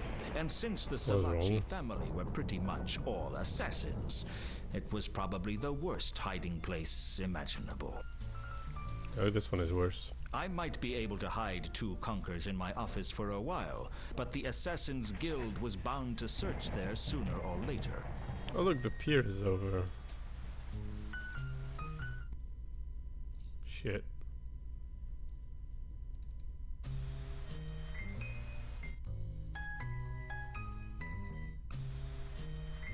Al-Khali was still following me. Al-Khali was still following me, but he was concealing himself better since my little discussion with Horst. So I was going to say, hiding place. I didn't trust Rodan. I didn't think he was a good choice to hide two conkers. And this is even worse. I didn't think the Parrot was a great place to hide two conkers.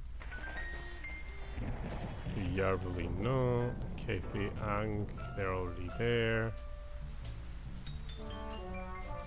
Not a great place to hide him. Assassins went to the casino often, so I like that. Given the and since But they wouldn't visit it because it was too stupid a hiding place. So we're a bit stuck again, I guess. I don't know for how long.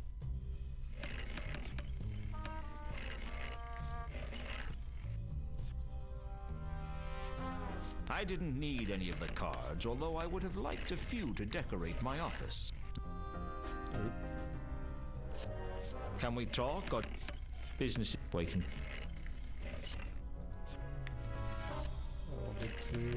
I didn't need it. Maybe the Ace of Octograms, the Inquisitor, the Exquisitor, and the irritating habit of finishing off other people's sentences.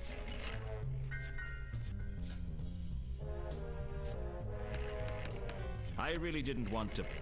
A roulette table sat in one corner of the casino, but it didn't. I have a lot of things I can do. Can we talk, or do I have to play that stupid game again? Business is slow, we can talk. Do you recognize the dwarf in this iconograph? Sure, that's Reagan. You know him? He's a regular here at Saturnalia. He doesn't gamble much, but when he does, he wins. The rest of the time, he hangs around in the crowd. Who does he talk to? Hey, I don't spy on the customers. Why not? I have to keep my eyes on the tables. When did you last see him? It's been days, I think. Anything else you can remember about him? Yeah, he has a safety deposit box. A deposit box? A lot of valuables change hands here. Some people like to have somewhere safe to keep them. But you say Reagan didn't gamble much. But I don't know why he has a box, I just know that he has one. The number is interesting now. Because that sounds like it could be a number of a safety deposit box, so... Does 3712V mean anything to you? I'm just a croupier. I don't know everything.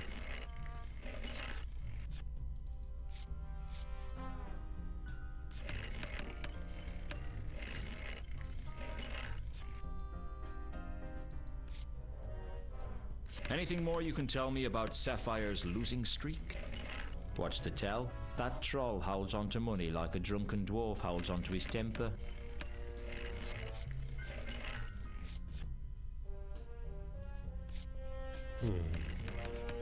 Warb was the most depressed and jumpy wizard I'd met. Maybe hanging around a casino did that to a man. Hello again, Warb. Loot.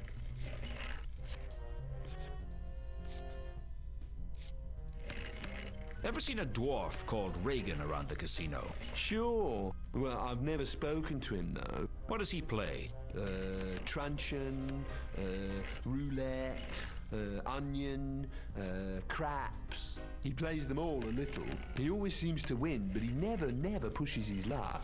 He wins, and then he stops. That's his way. I wish I had his luck. I'd make much better use of it.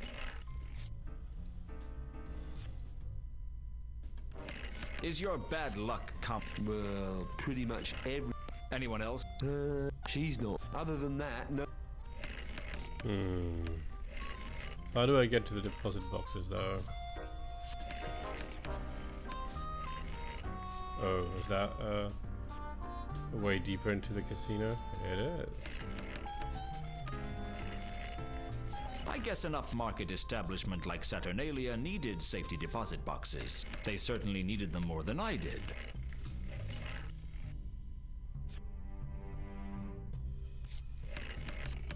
So what was it? Because that doesn't look very obvious. 3712B. There's a 37 here. I guess I couldn't open the boxes without a key. Yeah. What are you looking for? A body, maybe?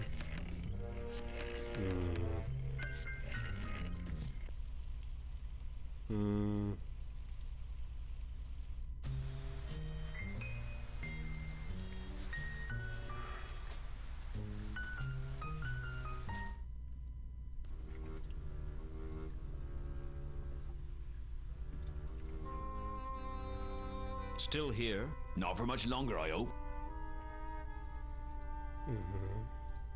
I showed Reagan's picture to the first mate, and he recognized it. Yes, I think that was the dwarf who pulled up in a carriage shortly after we docked. I think he collected some of the cargo, too. Do you remember which way he went? He drove away upwards at high speed.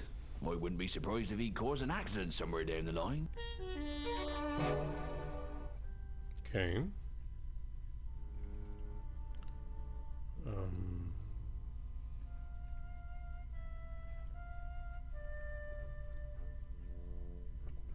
That is funny.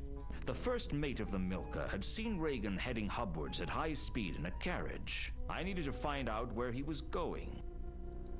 Can you tell me anything about the carriage the dwarf was driving?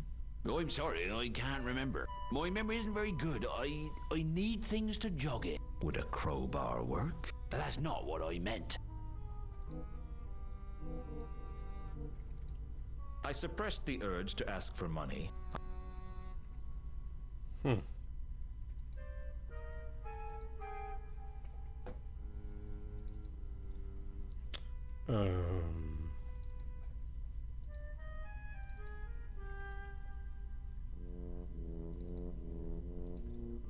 Does 37... Sorry, I would... What can you tell me about the cargo you just brought in? It was heavy, and it was all packed into crates. That's not very helpful. It's what was in the crates I'm interested in. If they wanted us to know what was in the crates, they would tell us. But you could be shipping anything. Aren't you just a little curious? A little being curious makes for... Don't you ever... Even if I did. We've seen that before. What can you tell me about the cargo you just brought? Don't you... They're all the same? What can you tell me about the car? Sure. We got something about the dwarf though. Carriage. That's carriage something like the yard might know. If there was a nuisance. I need your help again, Nobby. Well, okay. I suppose. I suppose.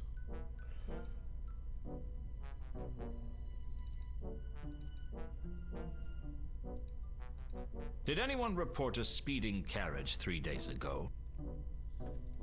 Funny you should ask that. Sergeant Colon was almost run down by a carriage 3 days ago. He's been going on about it ever since. Says we ought to have speed limits for carriages. How would you tell what speed a carriage was going? Well, a watchman's instincts are never wrong.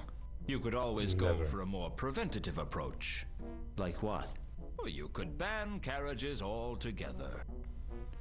Yeah, that'd work. Hey, you could go one step further. You could ban people from Ankh-Morpork, and then there'd be no crime at all. Well, there'd still be the trolls and the dwarfs, and the gargoyles, and the gnomes, and the undead and the golems. Of course, the golems don't make much crime, and the gargoyles' only crime is Avicide. And it's not like we're short of pigeons. But the trolls and the dwarfs, well, I mean, they make as much crime as any of the humans, maybe even more.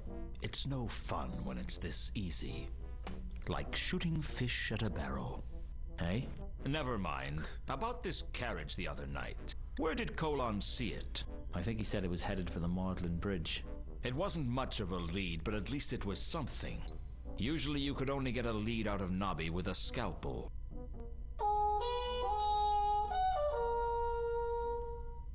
Shooting fish at a barrel? That was strange. I don't know what the joke is either.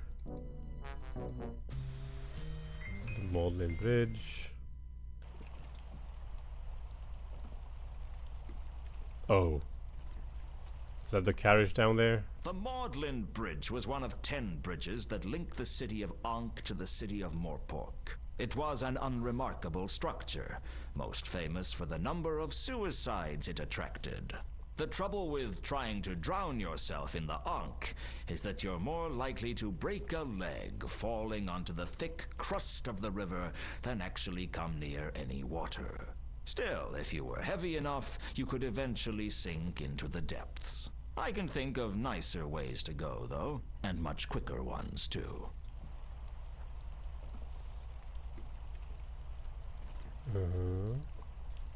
There's something over there, or is that a wall?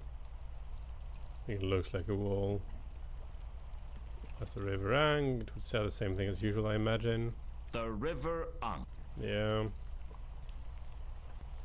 Oh, there's something on the railing. The Torn railings fabric. had been damaged. There was no telling when they'd become damaged, though. It wasn't as if I came this way every day. I doubt many people did. I wasn't strong enough to bend the railings back into shape, and frankly, what would be the point? An excellent question. I feel he might have had an accident and go through this railing. Some fabric had caught on the railings of the bridge. Let's go see the count then. I see Sir has returned. Sir has? Who would Sir like to see? Is the Count receiving guests? No, but he will see you. I've got a few more questions for you, Count. Yes, good questions. Go on. I found someone who saw Reagan's carriage the other night. Just let me know when you found Reagan. Whoa. Helpful, eh?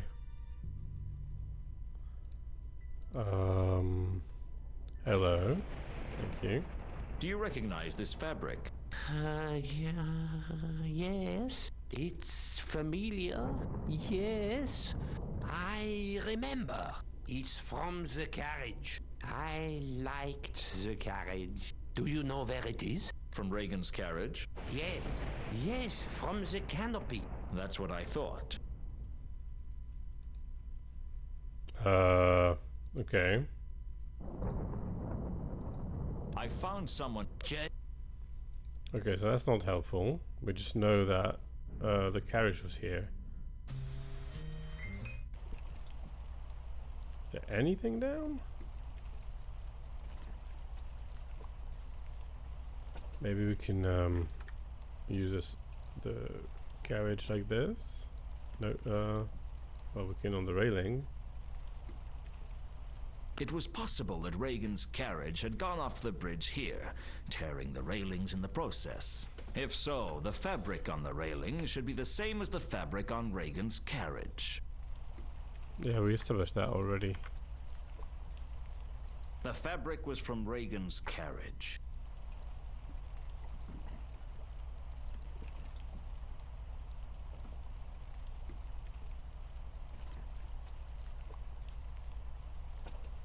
Was it possible that it was Reagan's body in the river? Probably.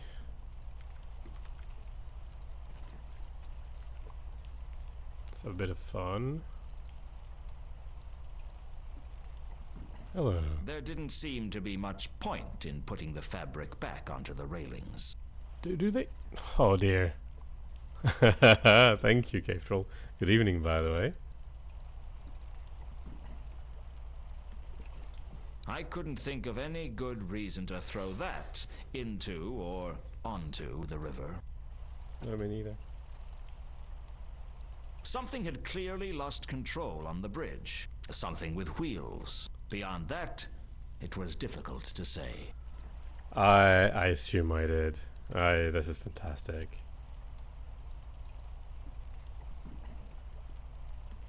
It seemed highly probable that the skid marks had been left by Reagan's carriage. If so, where was the carriage now? So many Something questions. had clearly something with wheel beyond. I could have rubbed the fabric on the skid marks, but I had a bad enough reputation as it was, without starting to act very strangely indeed. Something had cleared. Oh, come on.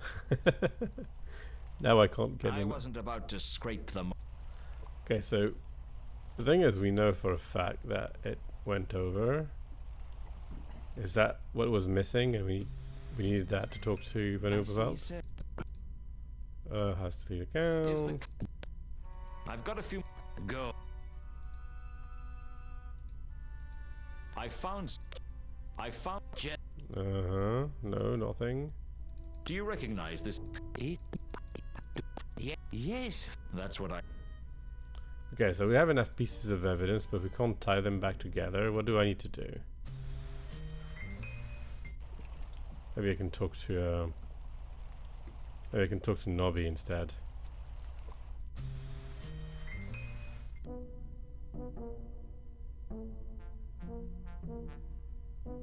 I need your help again. I suppose. Did anyone report us? Oh dear. He's been going on about it. Oh yeah, no. I already got that. This. Have you seen this fabric anywhere before? That wasn't it. No.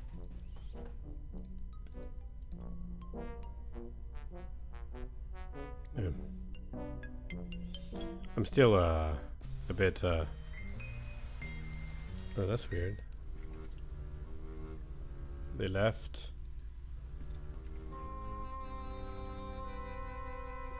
When the Milka left, someone must have left one of the mooring lines behind. That was careless. Some people will steal anything. Some people, If I pride myself on anything, it's that I don't steal without a good reason. Well, I don't steal rope without a good reason. See if we can reconstitute a grappling hook. Some people will, and that includes me, it seems. Okay. So now we have a grappling hook. Is that all here? Okay.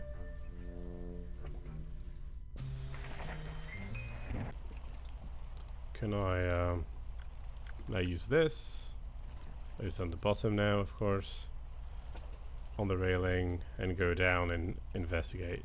Does that work? I suppose I could have attached the grapple to the railings and rappelled down to the River Ankh, but that was a dangerous way of searching the river. I had a feeling there was a better way to use the grapple to search the river. Okay, so the goal is to just use the grapple to search the river.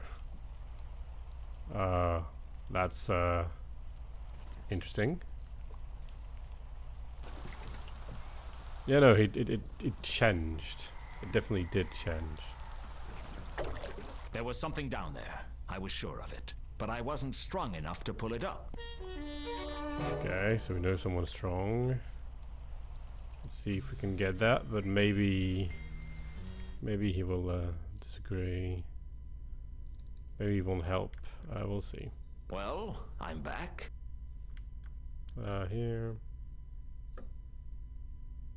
This game has no bugs at all.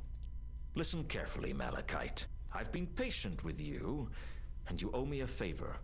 I need you to use the grapple to pull something out of the River Ankh. I don't know for sure what it is, but it's big. Too big for me to lift. But you could do it, and I figure you owe me one. Found Therma? Look, Therma is dead. Remember? We found her in the mausoleum. Not Therma. Therma alive. Find Therma. Look, she is dead. Get used to it. Not dead. Find Therma. All right, you big dumb troll. I'll carry on looking for Therma if you help me get this thing out of the river. Do we have a deal? I pull thing. You find Therma. Yes. You scratch my back and I'll scratch yours. Or something. Whatever you want scratched, within reason. Don't want scratching.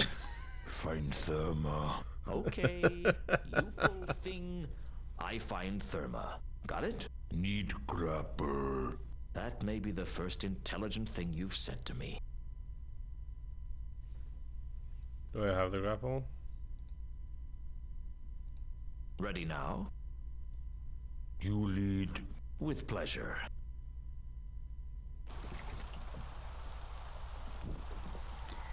Okay, so we have done this. And the skid marks were not important, but whatever. In the river.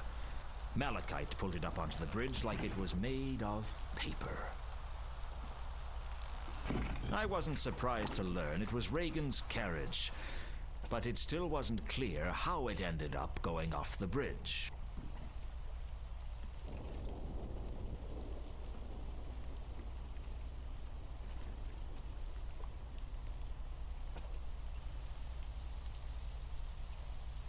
Amidst the wreckage, I found a small ornamental box. But before I could examine it in detail, Malachite took an interest. I didn't want to give it to him, but he looked like he'd rupture a fault line if I didn't. He kept insisting that the box proved that Therma was alive, or at least that's my best interpretation of what he was trying to say. With his usual annoying habit, Malachite just walked off, taking the box with him. That left me to get back to my usual habit of not really knowing what was going on. I was making a point earlier, I don't remember what it was, but at least we know where Therma is now, because Therma is Kalota, but I don't think he's realized it yet. What do we have? Regan's murder. I'd found Reagan's body in his carriage in the river under the Magdalen Bridge. I had a point to make though. What was I saying? The carcass of Reagan's carriage lay on the bridge like a beached whale. I searched it, but I'd already found everything of interest. The remains of a crate was all that was left. Well, maybe we can use that to check. Same. One thing had been bugging me since I'd found Reagan's body. In the iconograph that the Count had given me, Reagan was bald. Here, in the flesh, Reagan had a full head of hair. I had to pull hard on his toupee to get it off. Reagan must have glued it on to stop it from flying off as he drove the carriage. Underneath the toupee was a small key. I guess it must have been important, or he wouldn't have glued it to his head. Okay, so I remember what I wanted to say. I said that none of the fabric, the railing, or the skid marks were actually important. The fact that you could investigate the fabric was also not really important. We still have it anymore. It was just to clue you to continue doing things. That's a very well clued puzzle, which is only fairly rare. They're usually like a very there's nothing you can do that is unnecessary. You can just have discussions about stuff. That's really nice, actually. There was no doubt that it was Reagan, and there was no doubt that he was dead. The poor sap must have suffocated in the Ankh. I searched Reagan's body, but all I found was a pair of tiny bite marks on his ankle. Either he'd been bitten by a snake or a very small vampire. Snake. Nothing left. I guess the snake would not be there anymore. Okay, so I think we're good for here. We can go and see this deposit box now, I assume. I assume that's what the key is for. Debate misguided comments from the chat. Well, I don't know. They did help me.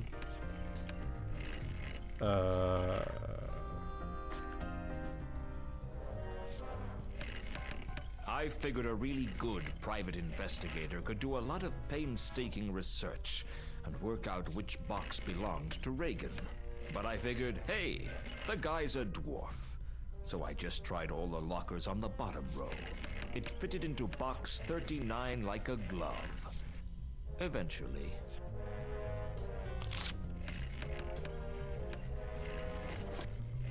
Inside was an envelope and a bracelet with carved wooden charms. The plot thickened, and you could already stand a spoon up in it.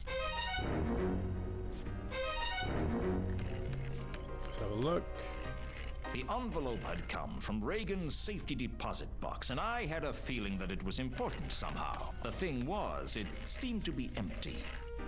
When I opened Reagan's envelope, I don't know what I was expecting. What I wasn't expecting was to find that the envelope was empty. There wasn't even anything written on the inside. I don't know why Reagan kept a charm bracelet in his safety deposit box, but I guess he wanted to keep it safe. There was a strangely mystical feeling about the charm bracelet, and I wasn't sure I liked it. Okay, so that's 2 murders, by the way, already. Not counting the counterweight killings and the attempted murder on Ilsa or Tukonkers, or both. Just 2 murders we were directly involved in. Somehow. I see, sir. Is the Count... But I've got a few more questions for you, Count. Go. I'm afraid I have some bad news for you. It's Reagan, isn't it? He's dead. I'm afraid so. I found his carriage near the Magdalen Bridge. It must have lost control and skidded into the river. Reagan must have drowned, or suffocated. It's hard to say with a river like the Ankh. Very well, of course. I will pay you for your time.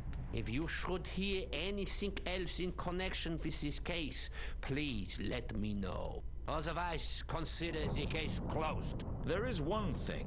I think Reagan may have been involved with a troll singer named Therma. I'm not really sure about the details. I'm sort of investigating the Therma case at the moment. But since I'm not getting paid for it, I may have to give it up. Indeed. How would you feel if I were to pay you for the Therma case and you continued to investigate it? I'd feel a little bit richer and a lot happier. Very well. It's agreed. Agreed. It's like in the Harry Potter movie when the French teacher calls him Agreed. I'd found Reagan's body in his carriage in the river under the Magdalen Bridge. By him, I meant Hagrid. But anyway, that is okay.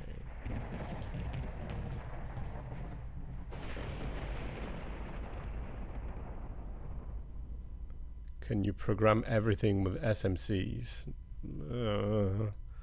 I mean, like most programs take place in a symmetric monoidal category. Just this is a very weak framework, so for many things it's going to be very very difficult, like not very painful to encode in it.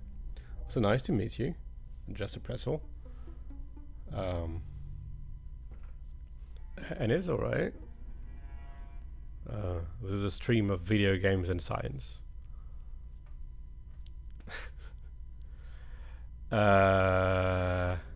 Where was I? I'm sorry, I lost track. Oh yes, Malachite has something for us, right? Maybe not for us, but all of us. I'm not sure he will talk about it. Well, I'm back. For a brief moment, I considered trying to make small talk with Malachite. Then I came to my senses. You just can't get talk that small. Ow. Do you know anything about Reagan's murder? Find Summer.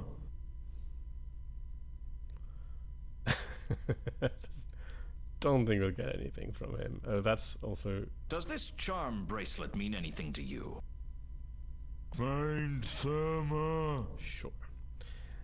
The envelope looks like maybe some kind of invisible link, something, maybe? I had a feeling that the envelope wasn't... Interesting. That is bizarrely secretive, but sure.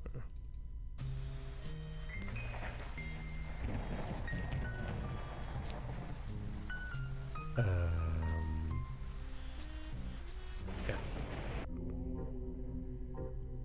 Mystical bracelet, that seems to be this about area, right?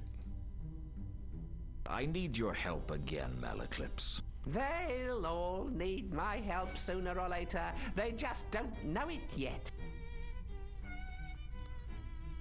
Does this charm bracelet mean anything to you? Well, it's a Gluckding carved out of serendipitous redwood from Uberwald, I guess. What does it do? It brings luck. Good luck or bad luck? Both. First, it brings good luck. Little snacks of felicitous circumstances. But sooner or later, the wielder pays for any good luck with a massive dose of bad luck. A giant omelette of doom delivered by a mad god. Great. A mad god's omelette. Do you want it? Are you insane? Give it to someone who's desperate. I know someone who's desperate. That is how... I mean, what Malaclip said is very consistent with the fact that that Reagan was winning at casino all the time and then got killed. So that makes sense. Let's talk about the envelope. Any reason you can think of why a person would keep an empty envelope safe? Just because it looks empty doesn't mean it is. There could be a hyperspatial vortex in there, a link to some trans-dimensional cache. Nope. I'm pretty sure it's just an empty envelope. Sure.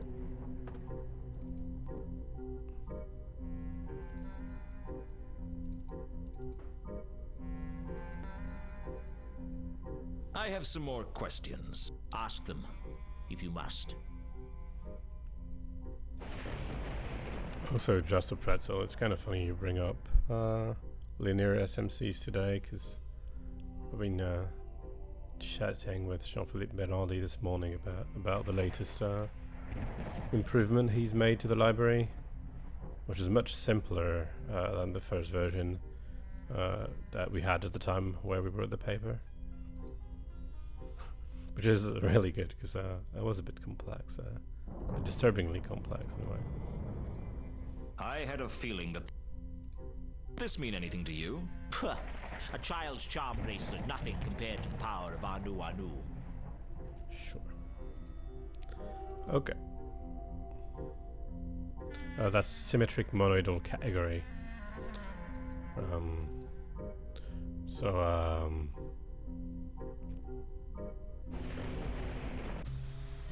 How much do you know about categories, Cave Troll?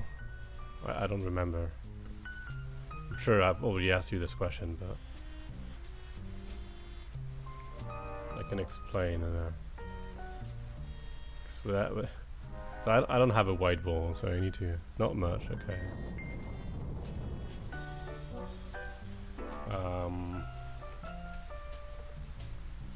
So in category, you have... In categories, you have objects which are like models of the structures, like groups or monoids or sets or whatever, and functions between them that are usually homomorphisms. And and a monoidal product is a way to combine objects to make other objects. And some of these products, they're like Cartesian products, like the Cartesian products of set, or the group product, or the monoid product. But a monoidal product is a much more general version that will include things like disjoint sums of sets or something like that. It's a very generic way of combining objects together. It's called symmetric when it has, when it's symmetric in the sense of set theory, but it's commutative in the set of set theory. But there's a few extra rules to that. Can we talk? Do I have to talk to him to be able to talk to Warb? He's the person to talk to. Luton! And so an important thing about symmetric monoidal categories is that intuitionistic linear lambda calculus, basically, like the intuitionistic multiplicative fragment of linear logic has models exactly in symmetric monoidal categories. Well, symmetric monoidal closed categories, really, so it's a bit of a weaker thing, but it's related to linear logic. And so I've been well, I mean, you can look at my webpage. We have a paper about that with Jean-Philippe Bernardi, explaining some applications and how we can use the linear types in Haskell to program with them. I had a feeling that Warb might be interested in the charm bracelet, but I didn't know what he had to offer me yet. The one thing I knew about gambling was that you kept your cards hidden until you needed them. This is an envelope that belonged to Reagan. Have you seen it before? No, I don't think so. You're not sure? Sometimes it's like hard to be certain of like, well, anything. Can we talk, or do I have to... Business... This... Did you ever see him with it? Sure. He carries it around the casino sometimes. I never knew what was in it, though. Did he show it to anyone? I guess. I don't know who, though.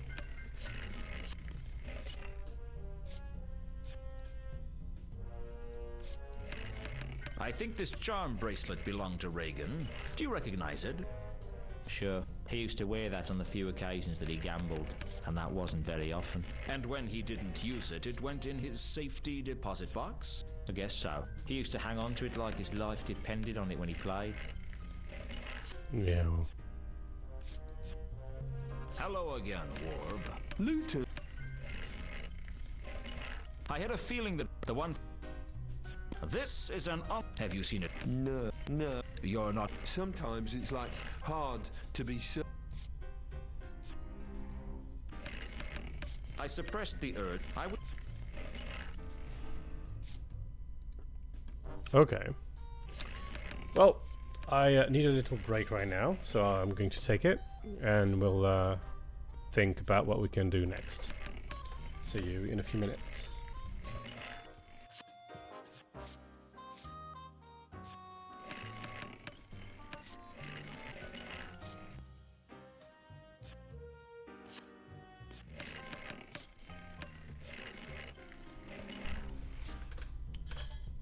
So, here I am.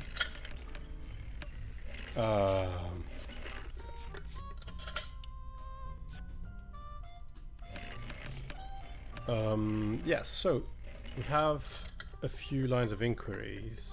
Have this envelope that we're looking for. We have the hiding place that we're looking for, and it looks very important because it is. Sorry, hiccups. It is very likely to me that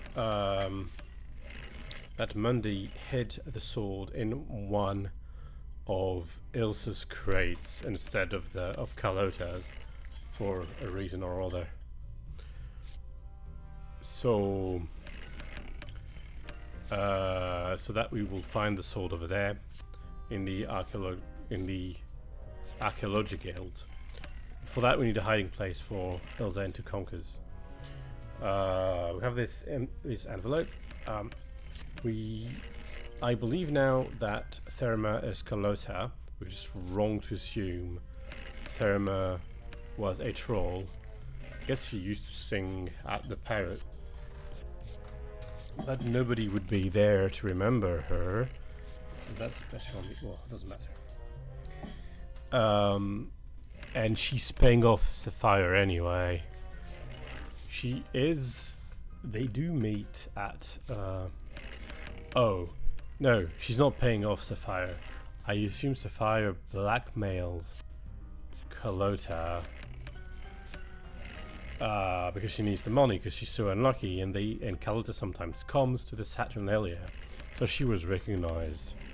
I think that's what happens. That would be my guess. And of course, I've played this game before, so these guesses might come from a place of memory, like not consciously. I don't remember that. I'm just reasoning my way through this. And even if these are not triggered by memories of the game, these are the sort of things that the game has taught me to think through. And they might also be wrong. I don't know. But anyway, that's my reasoning right now. So Luton doesn't know enough to confront Sapphire right now. But we might want to go and speak with Carlotta. How do I exit? Here. Hello, thank you.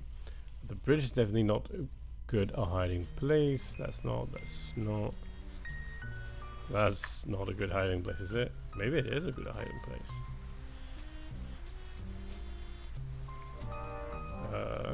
Sword. I didn't even try. I didn't think Horst was a good choice to hide two Conkers for me. But honestly, I don't think either. Actually, the guild was a great place to hide two Conkers. But Ilsa and two Conkers were my only way in, and they decided not to go there. Whatever their reasons, I had to assume it wasn't safe.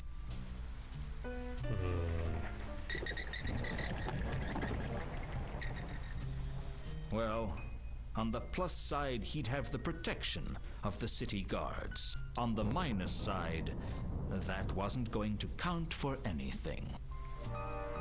I didn't think the parrot was a... Yeah, let's go speak with Carlotta. I see, sir. Who? Is Carlotta home? What a shame that Sir's trip has been wasted. Perhaps Oh. Sir would like to tell her why my loins stir at the very...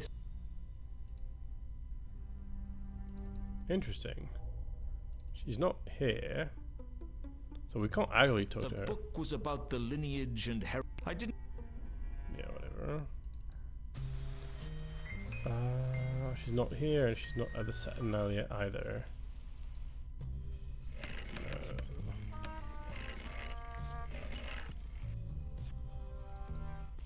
So, as I said last time, I'm playing in a VM. I'm not sure that's quite the reason, but the patch that I applied does some stuff, stretches the picture. I run I run in a VM that is not at the native resolution of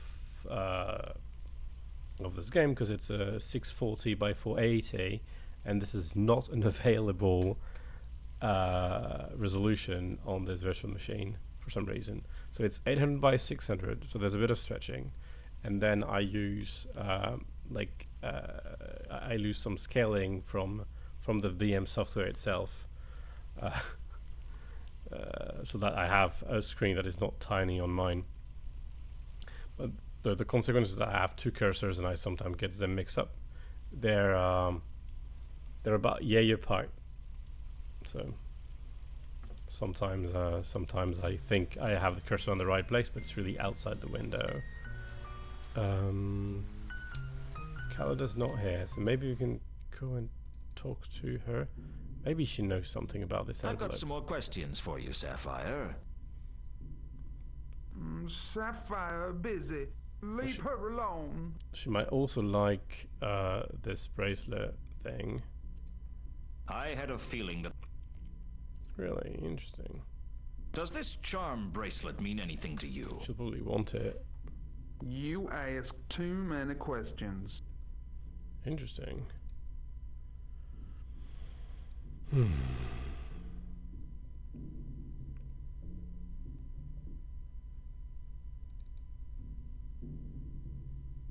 I've got some more.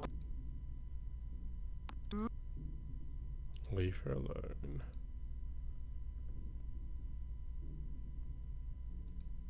With the Assassin's Guild. Fair enough.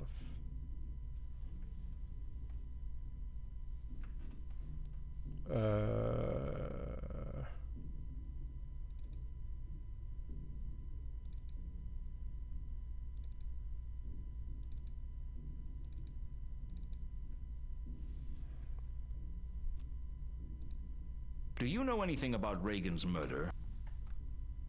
You ask too many questions. How does it feel to be working underneath where Mundy was horrifically murdered? People die, honey. It happens. Do you know anything about Mundy's death? Sapphire know that you prime suspect. Word travels fast, doesn't it? Small town, Luton. It's not so small. Anyway, gossip spreads faster the more people there are to hear it. It's funny that way. You heard of the counterweight killings? Yeah? What do you know about them?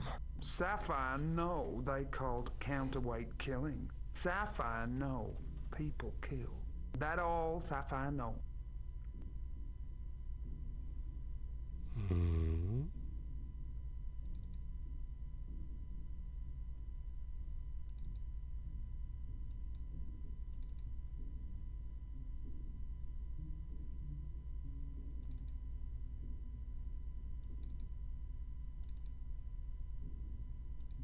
I know about your problems. Problems? The debts. The huge... You're struggling just to... I bet... What you talk? Who been... Does it... It. All right. And he... Huh. He... So she did win this money at the casino, right? Because, I know about your... shoot this now. Because that's where she blackmails, the other lady. There was no obvious connection to Reagan's envelope. No obvious connection.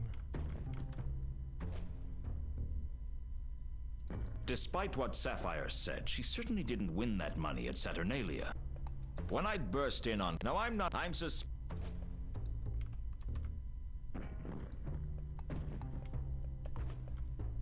Did Reagan's envelope have anything to do with Sapphire's money?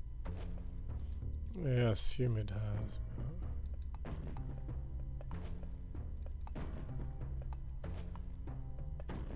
I don't imagine Mankin will help me that much. Hiding place, hiding place. Come to persecute me. The man's gotta have...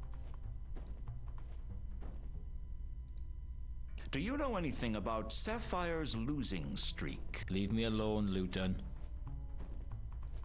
King. Does this charm bracelet mean anything to you? No.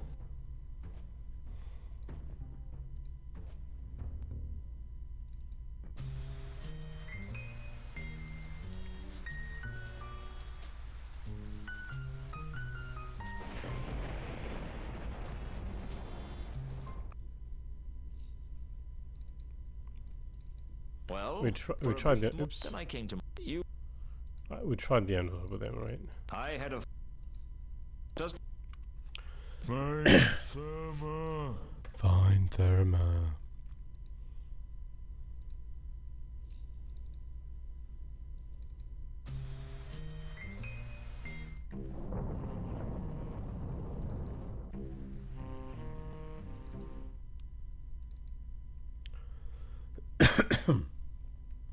I'm back. How's to conquer? A little better, I think.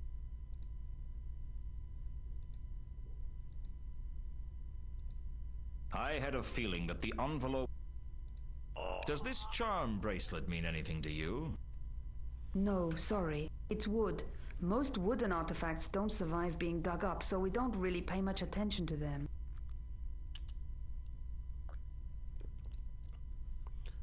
The Count might know something. Did I ask the Count about this bracelet?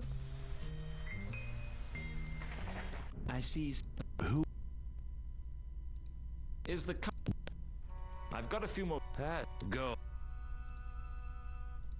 This empty envelope belonged to Reagan. Does it mean anything to you? An empty envelope? I don't understand. Neither do I. Recognize this? Yes, I do. It is Reagan's charm bracelet.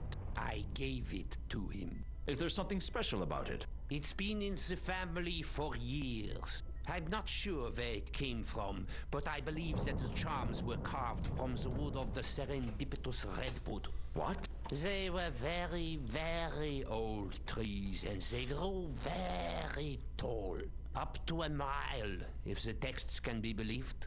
The trouble was they were very top-heavy, and the slightest wind would knock them over. How do they grow so tall? That was the thing, you see. They'd fall over, but they were unbelievably lucky.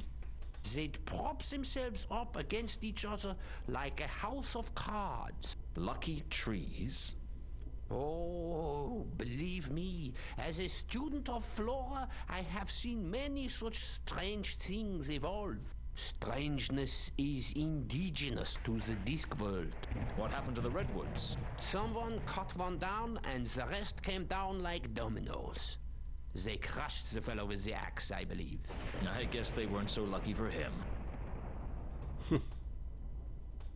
The envelope had come from Reagan's safety deposit box, and I had a feeling that it was important somehow. The thing was, it seemed to be empty. I don't know why Reagan kept a charm bracelet in his safety deposit box, but I guess he wanted to keep it safe. I think I need to speak with Warb a bit more. Warb is his name, yeah?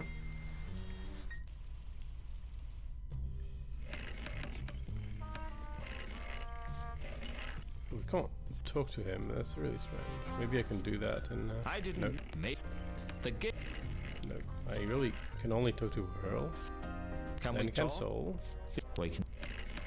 Guess we can talk murder with him as well. Anything more you... Watch the... That...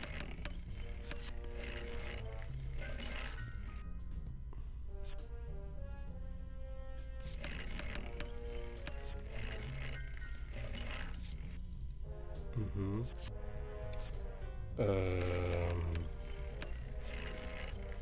Where was I?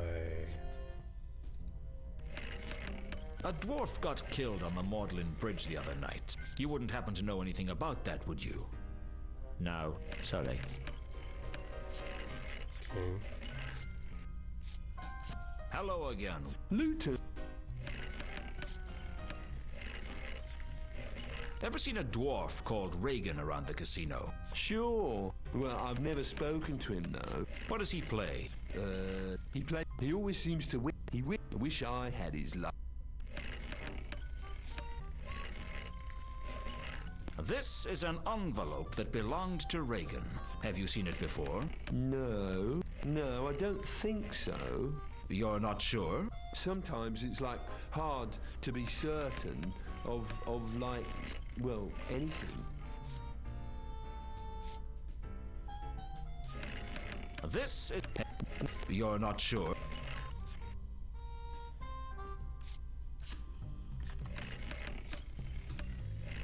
There was no obvious...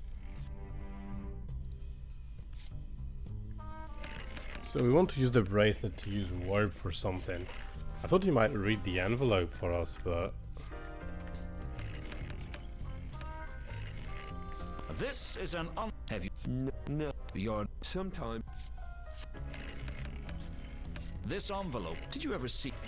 Sure, he carries it around the casino sometimes. I never knew what was in it though. Did he show it to anyone? I guess. I don't know who though. Can we talk? Business.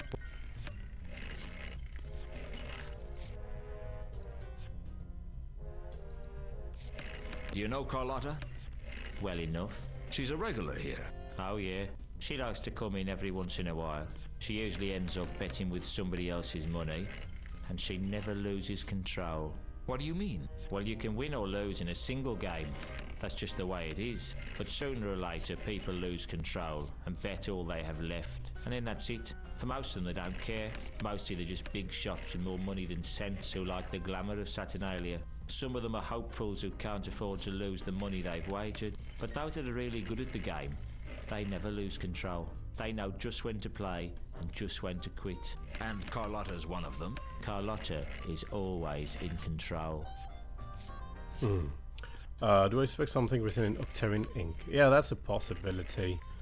Or some other kind of invisible thing, or some other kind of spell, but whatever, doesn't seem to be the case. Do you know a troll by the name of Malachite? Maybe it is, but I don't think so.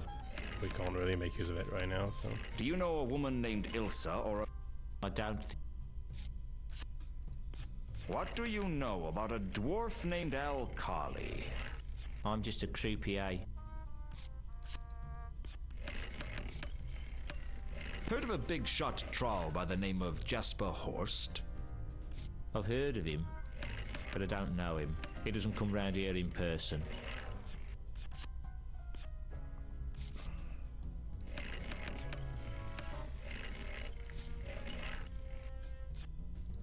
Can I just make the connection? Do you know Carlotta? Oh, shoot. Well enough.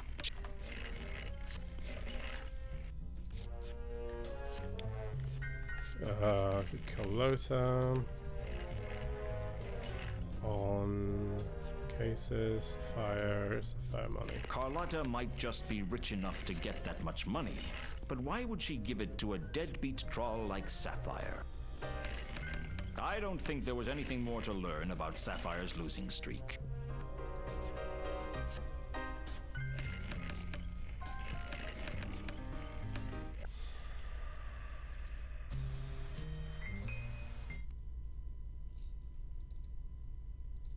Well, for a brief... Oh, damn. Okay. What do you know about a woman named Carlotta? Malachite was as talkative as a corpse, and only slightly more attractive.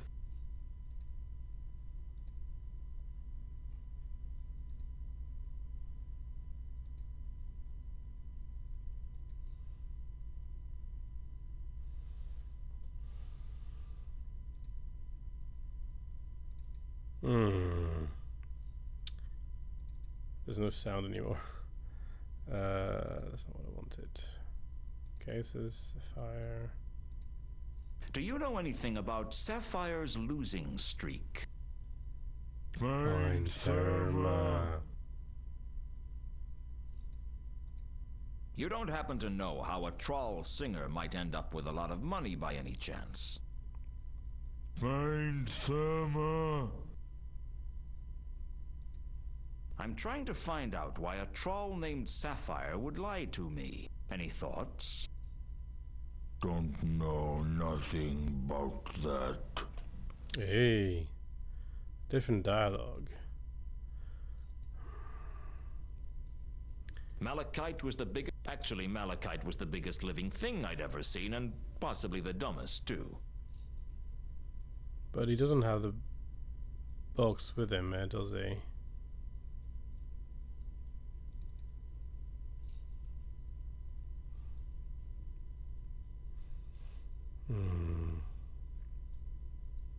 I didn't have any reason to steal Rodin's statue.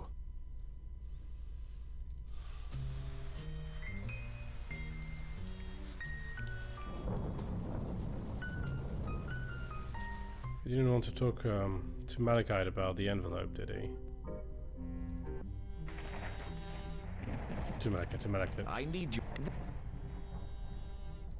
Any reason you can think of why a person would keep an empty envelope safe? Oh, yeah. Just because it looked, there could be. Nope, I'm pretty sure.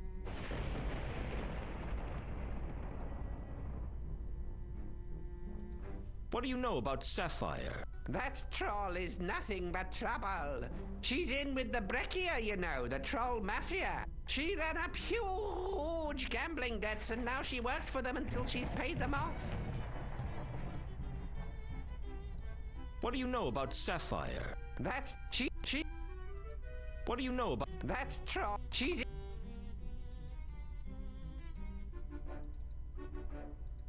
Do you know a woman by the name of Carlotta von Uberwald? Have you seen her around the temple? Oh, yes. I know her. She's part of one of the darkest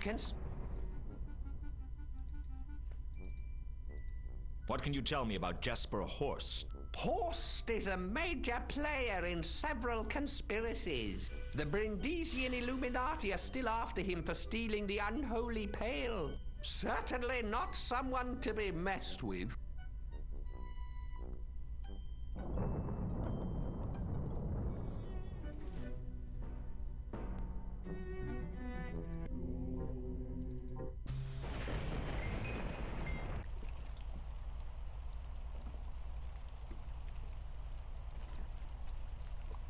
The carcass of Reagan. The remains of a...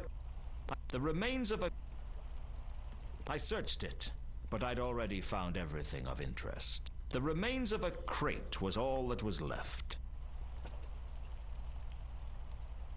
There was no doubt that it was Reagan, and there was no doubt that he was dead. The poor sap must have suffocated in the Ankh. I searched Reagan's body, but all I found was a pair of tiny bite marks on his ankle. Either he'd been bitten by a snake, or a very small vampire.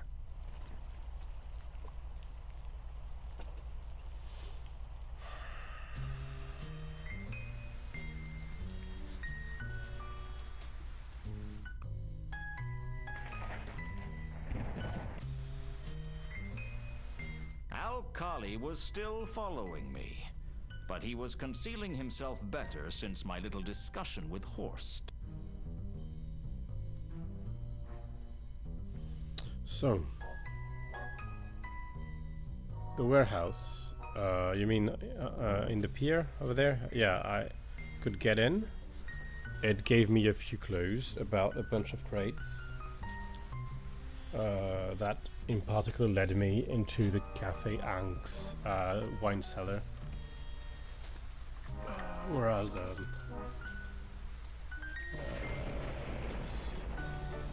yeah, the location is no longer available. So give me that, this, and this. This is how we know we need to find a hiding place for Ilsa and Conquers, so that they grant us access to the archaeology guild, so that we can look at the crates there, where probably the sword is. Somewhere between the Milka and the warehouse, Carlotta's crate had disappeared. According to Carlotta, it wasn't important, but I still wanted to know where it was.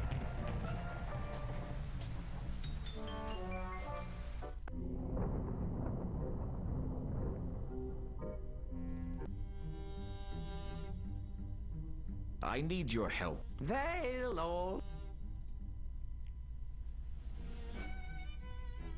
The Milka brought some interesting cargo into Ankh-Morpork, I heard. Oh, yes. Most people know that the Milka is part of the advanced fleet for the Klatchian Navy, but not everyone knows that they are smuggling top-grade Klatchian pornography into the city. It's all part of the Brindisian Illuminati's plot to corrupt the moral minority and make Ankh-Morpork the most depraved city on the Discworld. It's already the most depraved city on the Discworld. Now you see what we're up against. Actually, the porn wasn't a patch on the homemade stuff. With the...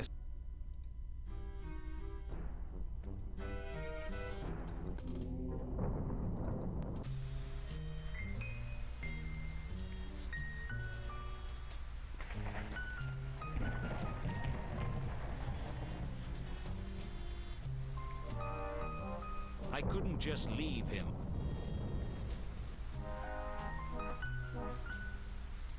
It was too big a favor to ask for some. Actually, the von Uberwald mansion wasn't, but I knew the butler would root him. Perhaps he could live under the bridge like a common trawl. Well, like a bridge trawl anyway. The common trawls tended to live on mountains. Given that it was the Salaci family mausoleum, and since the Salaci assassins went to the casino.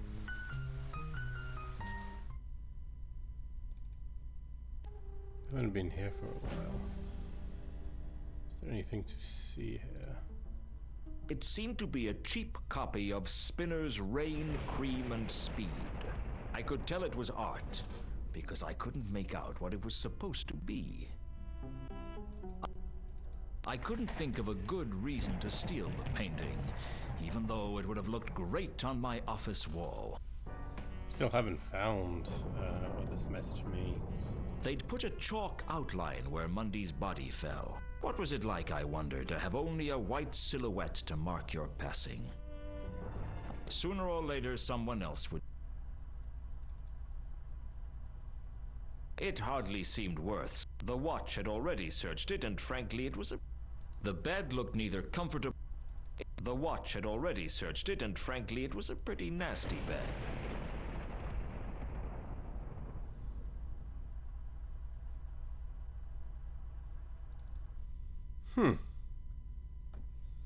I have a bunch of things figured out, and a few not figured out.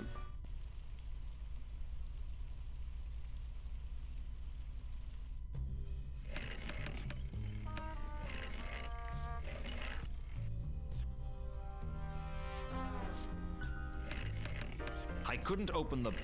I guess an upmarket. They certainly needed them more.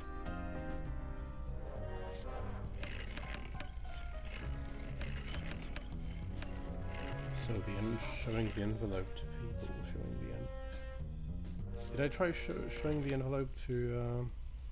I did try to show the envelope to Sapphire, yeah. I've got some.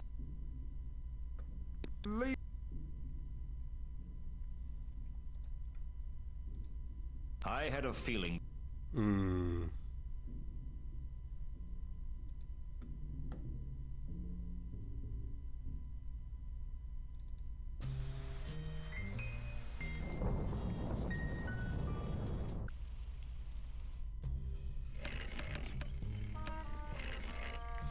I think we're about. Can we talk, or do I? We're missing a bit. Well, like at the beginning of this stream, there was a lot. We were kind of stuck, and then there was a lot that was available all at the same time. You know a troll named Sap? Yeah, I know Sapphire. She's a good customer. Always plays with cash. Never wins anything. Some trolls aren't born lucky, I guess. She never wins? She wins a little, but she always loses it again. She can't hold on to money. Few people can in this place. By the time she walks out the doors, she's always a loser. Is there any chance she could have won big and you wouldn't know about it? If she won it here, I'd know about it.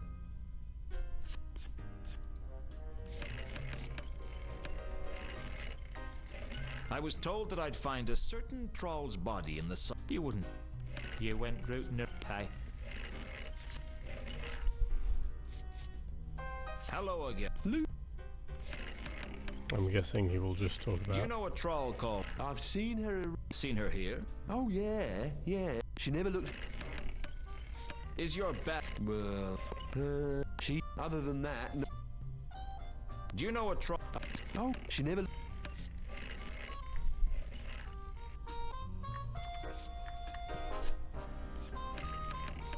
Despite what Sapphire said, she certainly didn't win that money at Saturnalia. Well, not gambling anyway.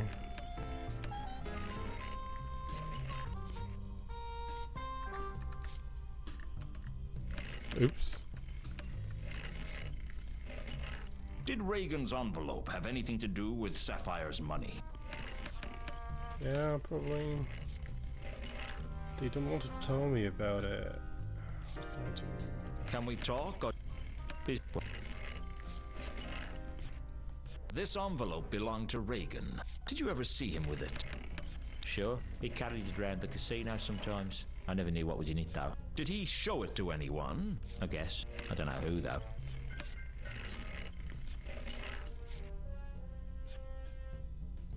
This envelope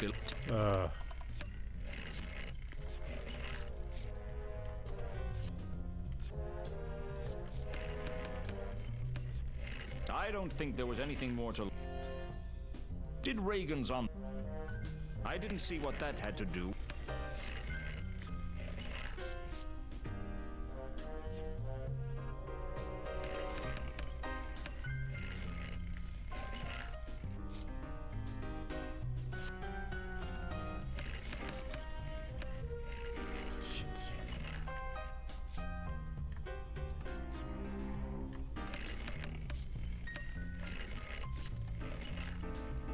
Did Reagan's death have something to do with the envelope in his locker? Probably not. I'm not sure I'm supposed to have access to death, but whatever. Even murders. Oh, he's still there. So yeah, maybe I do. What else? What else? Was it possible the envelope had something to do with Carlotta? If it did, then why was it empty? So many questions, but that was the most expressive he's been in a while.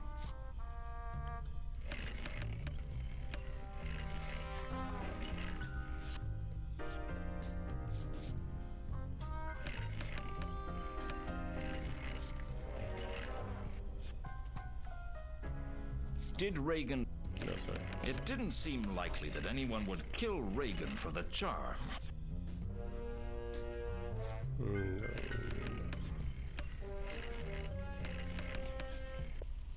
Double check that Carlotta isn't about.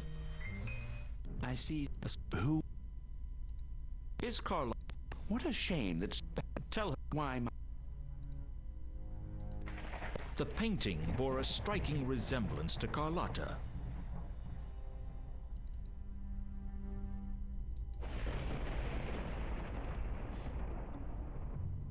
I'll say this for the von Oberwalds. They had class. There weren't many homes in Ankh-Morpork with a window that could take your breath away. Well, maybe in Unseen University, but I'd heard that they had windows there that could literally take your breath away. Okay, so we haven't made much progress in the past like 20 minutes-ish, which is a bit worrying.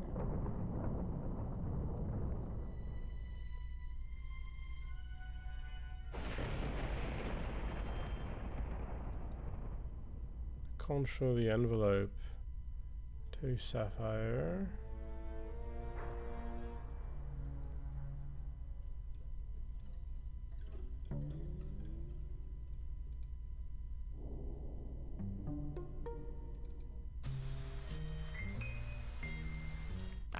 I see, sir, has... Sir, who is the Count? But I've got a few more... Go on.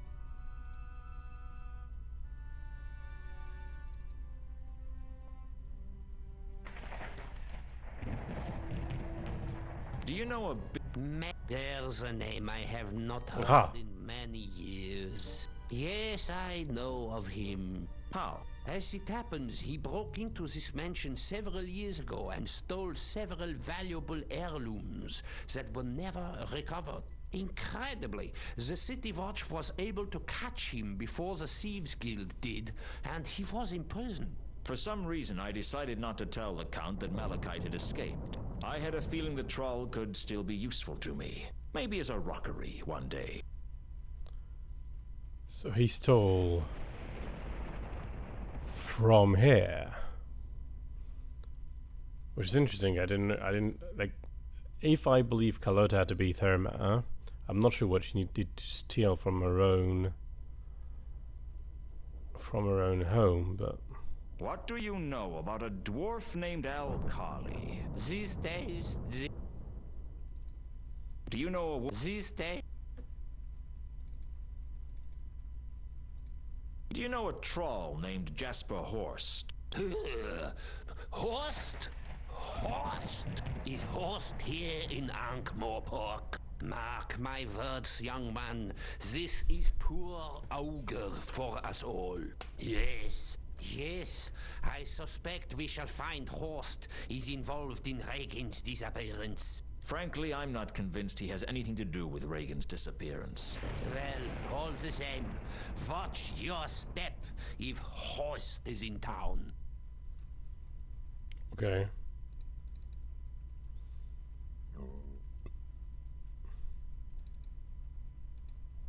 I decided not to bring up Reagan. I couldn't escape the feeling that something in the old man faded when I told him his only friend was dead.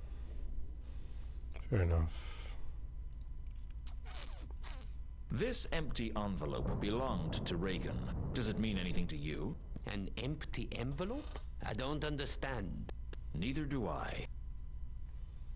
But maybe Horst knows something, so let's go and see him. I don't have much hope. Mr. Luton, it is always a pleasure to see you. I trust you have brought something with you that will be to my liking. I haven't brought you the sword yet, if that's what you mean. I'm a patient troll, sir, but there are limits to my patience.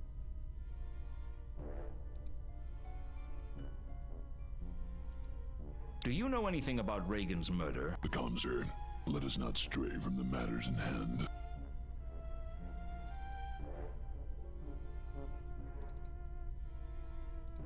What exactly is your connection with Carlotta? She didn't mention me to you? I'm not surprised. Carlotta is a model for deception. Never tell the truth when a lie will do. As for her connection with me, she and I are associates. That doesn't tell me much.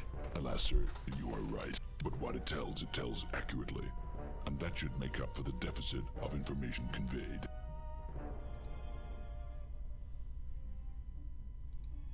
Do you know a troll by the name of Malachite? I cannot say I have made their acquaintance.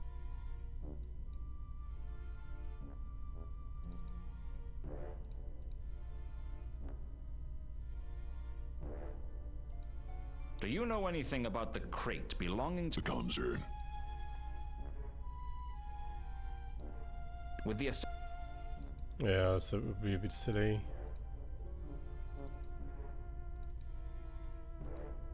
Do you know any... Become, sir.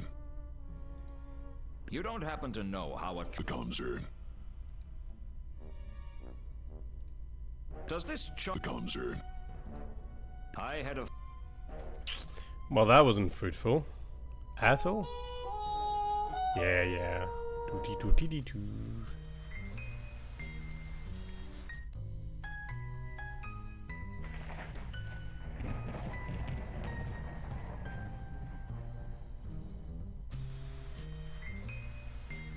Also, we have this too that we don't really need, and this coin that we don't really need either.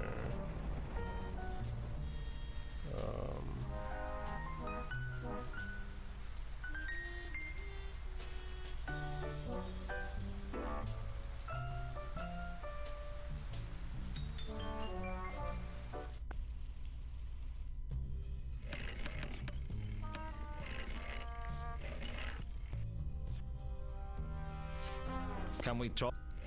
Wait. I had a... Hello again. Luton. What can we make of him? I had a feeling... Because if we try to give him the bracelet, I had a feeling that Warb might be interested in the charm bracelet, but I didn't know what he had to offer me yet. The one thing I knew about gambling was that you kept your cards hidden until you needed them. So why do we need him for? Oh yes, I remember what we need him for. Of course, he told us earlier. He told us we design security systems. Hello again. Luton. I guess it's to bypass it, but just in case.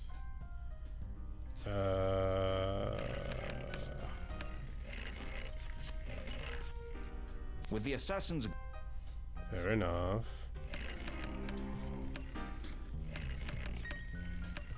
Keep wondering if I'm missing something in the mausoleum. That's the place. There's just... The central atrium of the mausoleum opened up so that you could see the sky. I guess on some nights it must have been quite a beautiful sight. But this wasn't one of those nights. That's right. I tried on World, but not with him. Can we talk, or do I have... Hello again. Loot! So let's try 3712V on him. Does 3712V mean anything to you? I'm afraid I can't really, help you with that. Like... So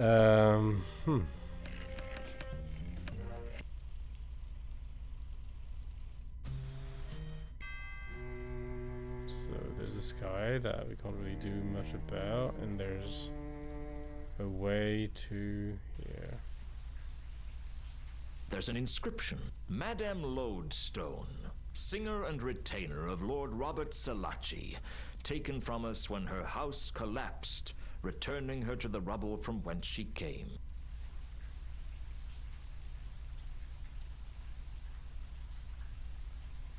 The rubble was definitely the body of a troll. But according to Malachite, good evening. It wasn't Therma's body. It isn't Therma's body. I examined...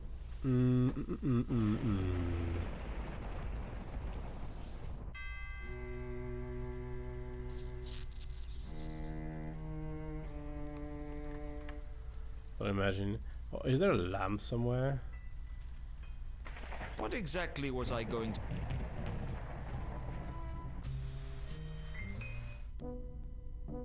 There are lamps here, but I don't think I can use them. Here is just Nobby and nothing else, eh? Oh, and the bell. Probably not related to my envelope, is it?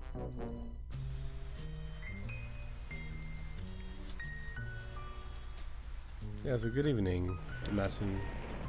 I haven't played this game in over 20 years.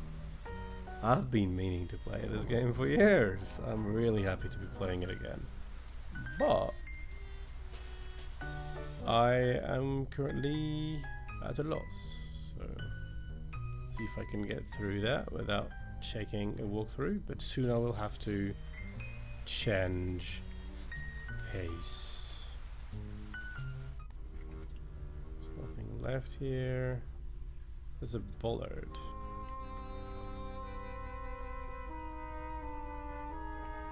Along the length of the wharf were hundreds of posts for mooring ships to. It seemed like a lot of bollards to me.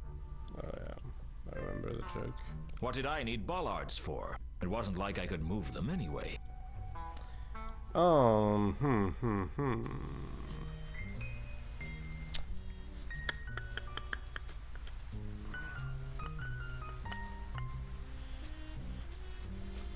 not allowed to show the end alone.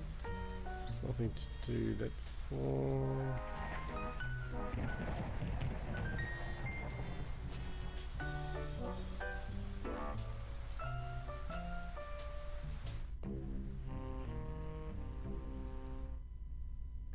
I haven't spoken much with Sam. Maybe he has a few things to say. Some ale, Mr. Luton.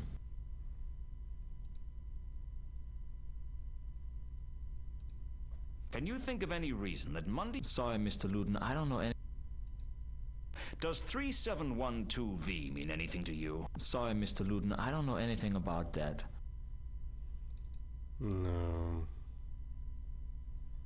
I guess you wouldn't.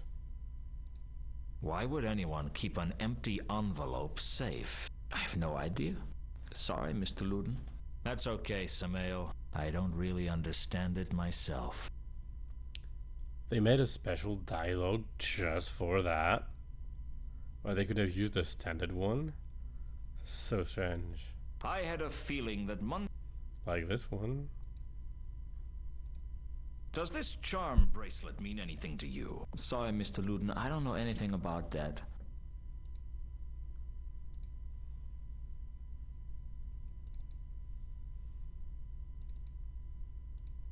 Do you know anything about Reagan's murder? Sorry, Mr. Luton. Can you think of any reason that Monday... Sorry, Mr.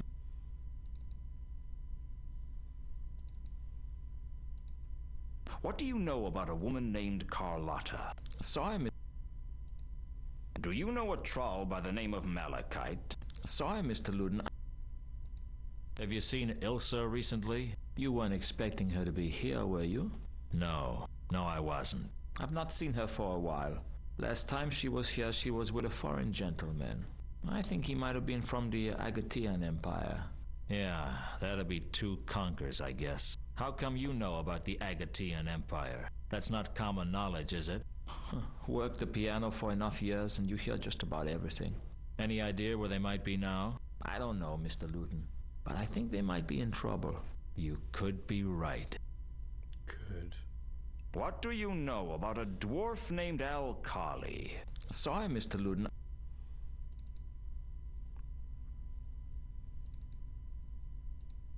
Do you know a troll by the name of Jasper Horst? Sorry, Mr. Luton, I don't know them.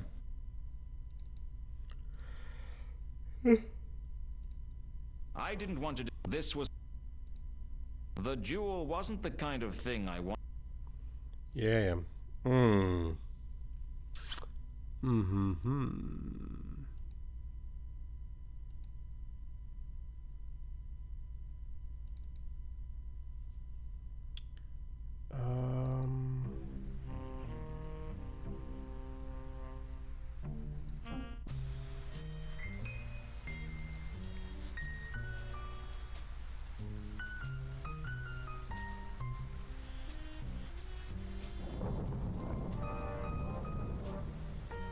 What?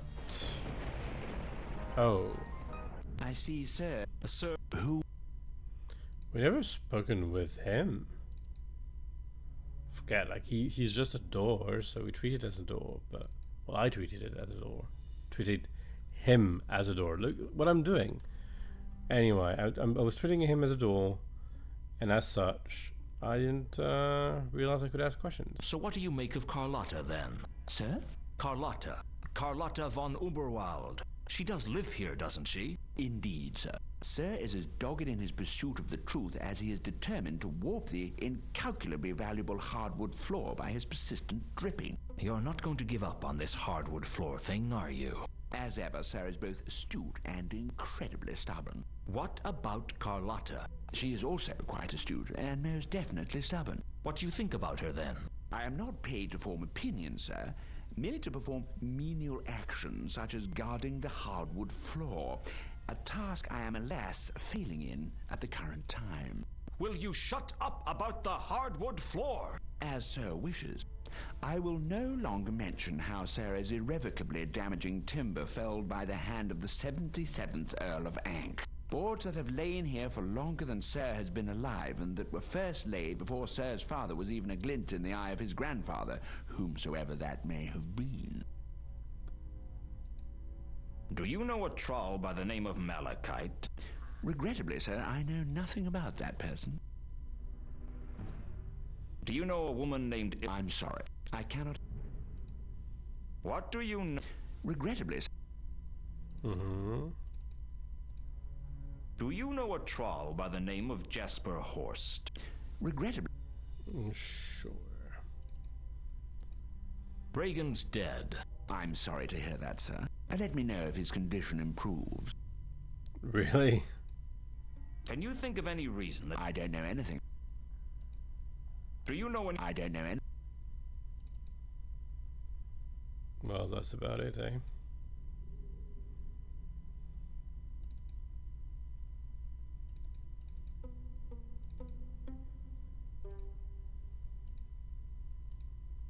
I had a feel... Do you recognize this? Yes, sir. Mind telling me what it is? A charm bracelet, sir. I knew that. Do you know anything else about it? Yes, sir. What? What do you know about the charm bracelet? I know that Sarah is carrying it for one. Forget it.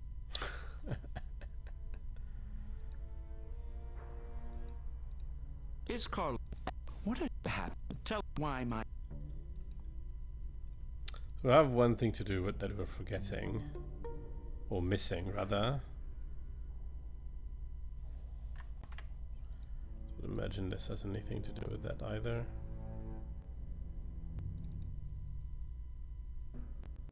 I've been intrigued Best by to this, leave the book alone. Sure.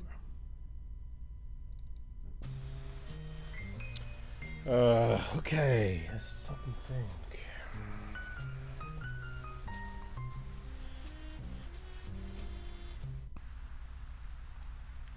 It's not unlikely that we get much of it. There's a dog here. There's a dog here. I wasn't an expert on dogs, but I thought that this black thoroughbred dog was a Klatchian hound, also known as the Kelef Klatchani. Small, proud, and ruthless, the Kelef Klatchani were prized by dog breeders throughout the Circle Sea. What this one was doing out on the streets was anyone's guess. No, let's move out. I thought about petting the dog, but there was something about the way he looked that made me think twice, maybe even 3 times about it. Do I have something that is dog compatible? Not really, eh? Collaborate, but that doesn't really help. Dog.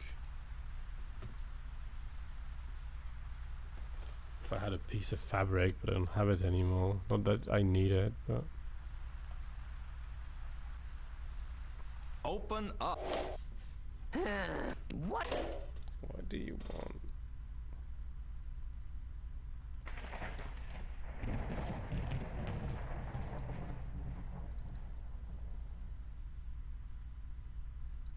Some crates from the Milka were brought here. They're in the name Varberg. I can't discuss that with you. That's official guild business. Wow, I could almost hear the capital letters. Do you know anything about a golden sword? A golden sword, you say?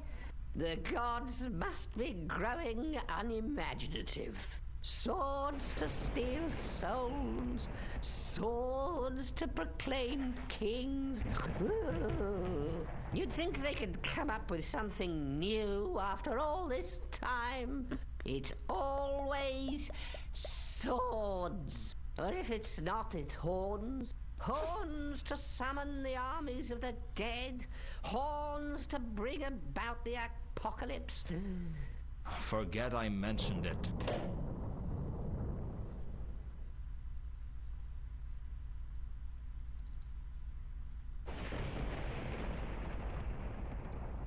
The jewel wasn't...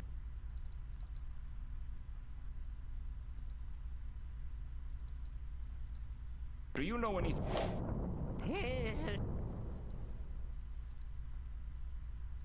I had a... Does this charm bracelet mean anything to you? Stop wasting my time.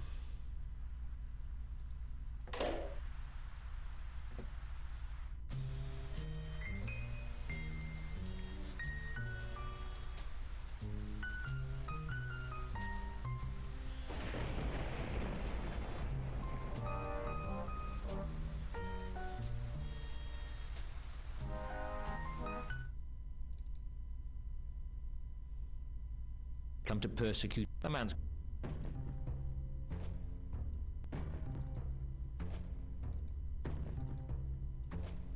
Do you know anything about Sapphire? Leave me alone. This is... Where did Sapphire get all that money from?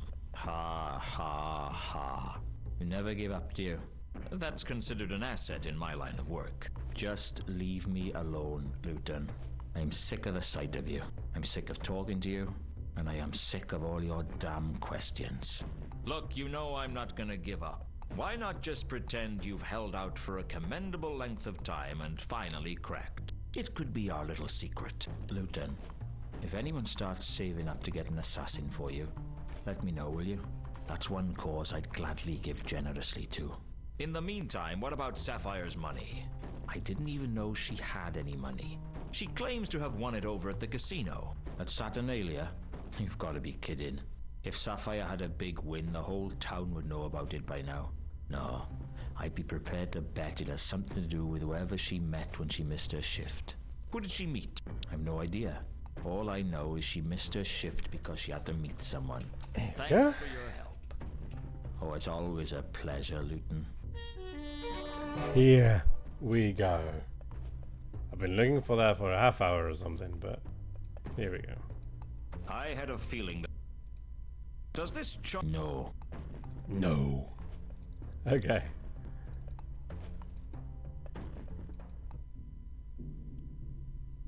I've got some more questions for you, Sapphire.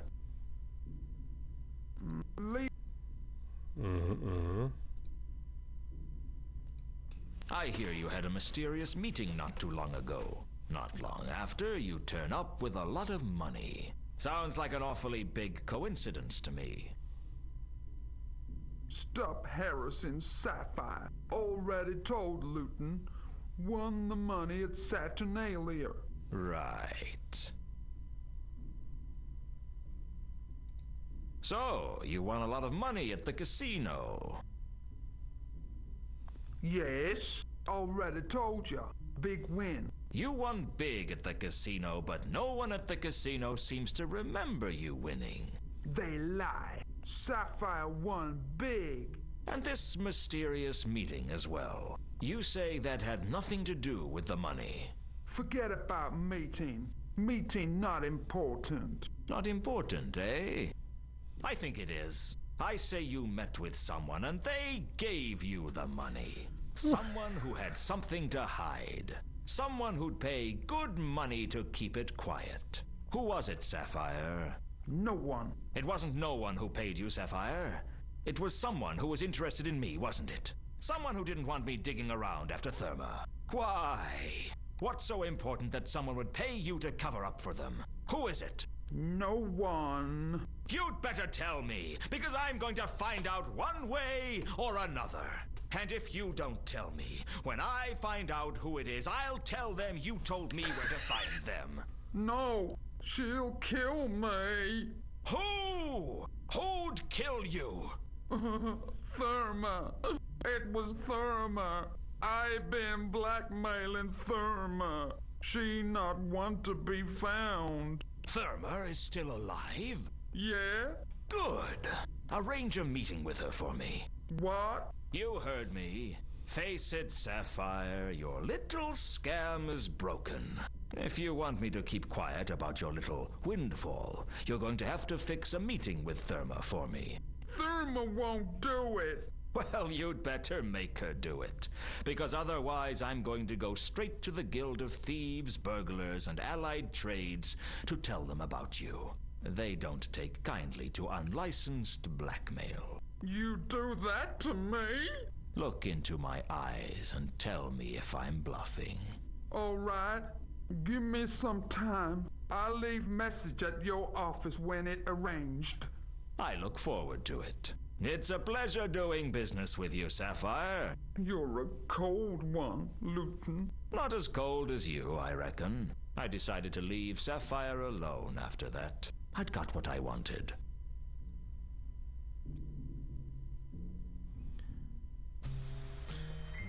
So I noticed a few things that were interesting, like in the fact that the actor is not speaking in their own accent.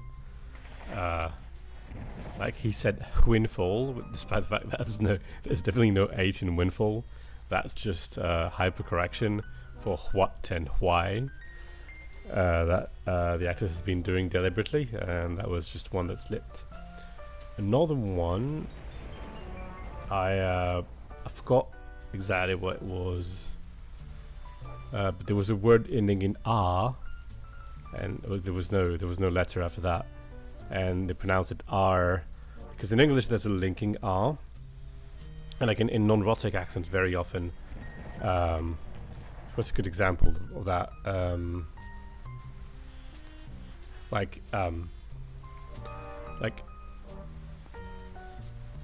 So in English, like you say a car. It's where in American you would say a car, right? The R is absent, but the R shows up again if there's a vowel after that. So it's a car. It's a car, but it's a car and wheels. Let's say car and wheels. And so when there's this form R in particular, or the vowels work too, followed by a vowel, then phonetically an R comes up. So it's very, very many people speaking non-erotic accent will say grandpa and grandma, despite the fact that there's no R here. And so sometimes when they try to make an American accent, they will say grandpa and grandma, but there's no R there, and an American speaking erotic accent will never add an R there. It's really an R that is a phonetic tool in the non-erotic accents toolkit, and doesn't really make sense in erotic accent. Anyway, I don't remember what the precise sentence was, but there was one of these R's that was added there that made no sense in American. No matter. I spend too much time listening to the accent now instead of listening to the game. Office. It is not set up yet. Al Kali was... I see. Who Is Carlotta home? I wonder, like, how do we make time pass now? Because I don't think I have anything to do. Can I go back there? She's gone. Okay. Is there anything actually? Cosmetics mirror. The mirror was a sad indictment of Sapphire's misconception that there was something glamorous about her job. Yeah, you're an asshole. Okay. Sapphire had a collection of trawl cosmetics, a granite filing stone, some colored sand, and various bottles. It all looked like...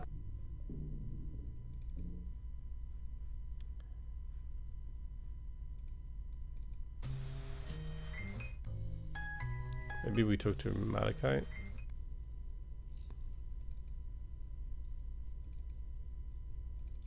Well, I'm... Do you have anything there? Nothing left. Therma. Okay.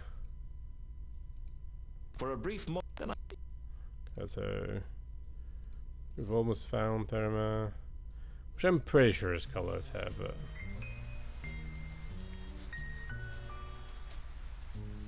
we'll do that soon.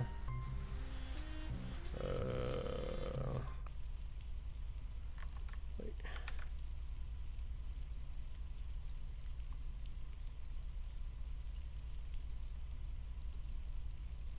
Everything gone here, so. Also, we're looking for this hiding place thing. I wonder what that would be.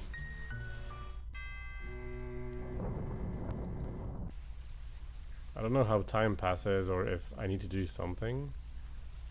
Right now I'm mostly randomly clicking. Oh, the note is already here. Great honor, great. I knew that someone had pushed the card under the door, and I knew what it meant. It meant that I should have fitted a letterbox. Have arranged meeting with Therma on the rooftops at the junction of Sally Street and Phaedra Road. Come immediately. Salis and Phaedra. There wasn't much around there. Nice and quiet. A perfect place for an ambush, as they say in Luke. I don't know. Sapphire had done it. I had a meeting with the mysterious Therma. Actually, make that the elusive Therma. The mysterious Therma makes it sound like she's a stage conjurer or a lost continent. I'm off on an expedition to the mysterious Therma. someone might say. I should probably shut up now before someone realizes that I don't know what I'm talking about. Okay, that's great. I was going to say something, but I don't know. I decided to go on alone to meet with Therma, but when I reached the rooftop, she wasn't there. As I waited, I started to think about the situation, and the more I did, the more I decided that I ought to go and get Malachite. Frankly, hooking him up with Therma was probably the only way to get him off my back. Maybe it'd help me get some answers out of Therma, too. Yeah, so I was saying that I don't know how well read Lucky Luke is outside of France and Belgium.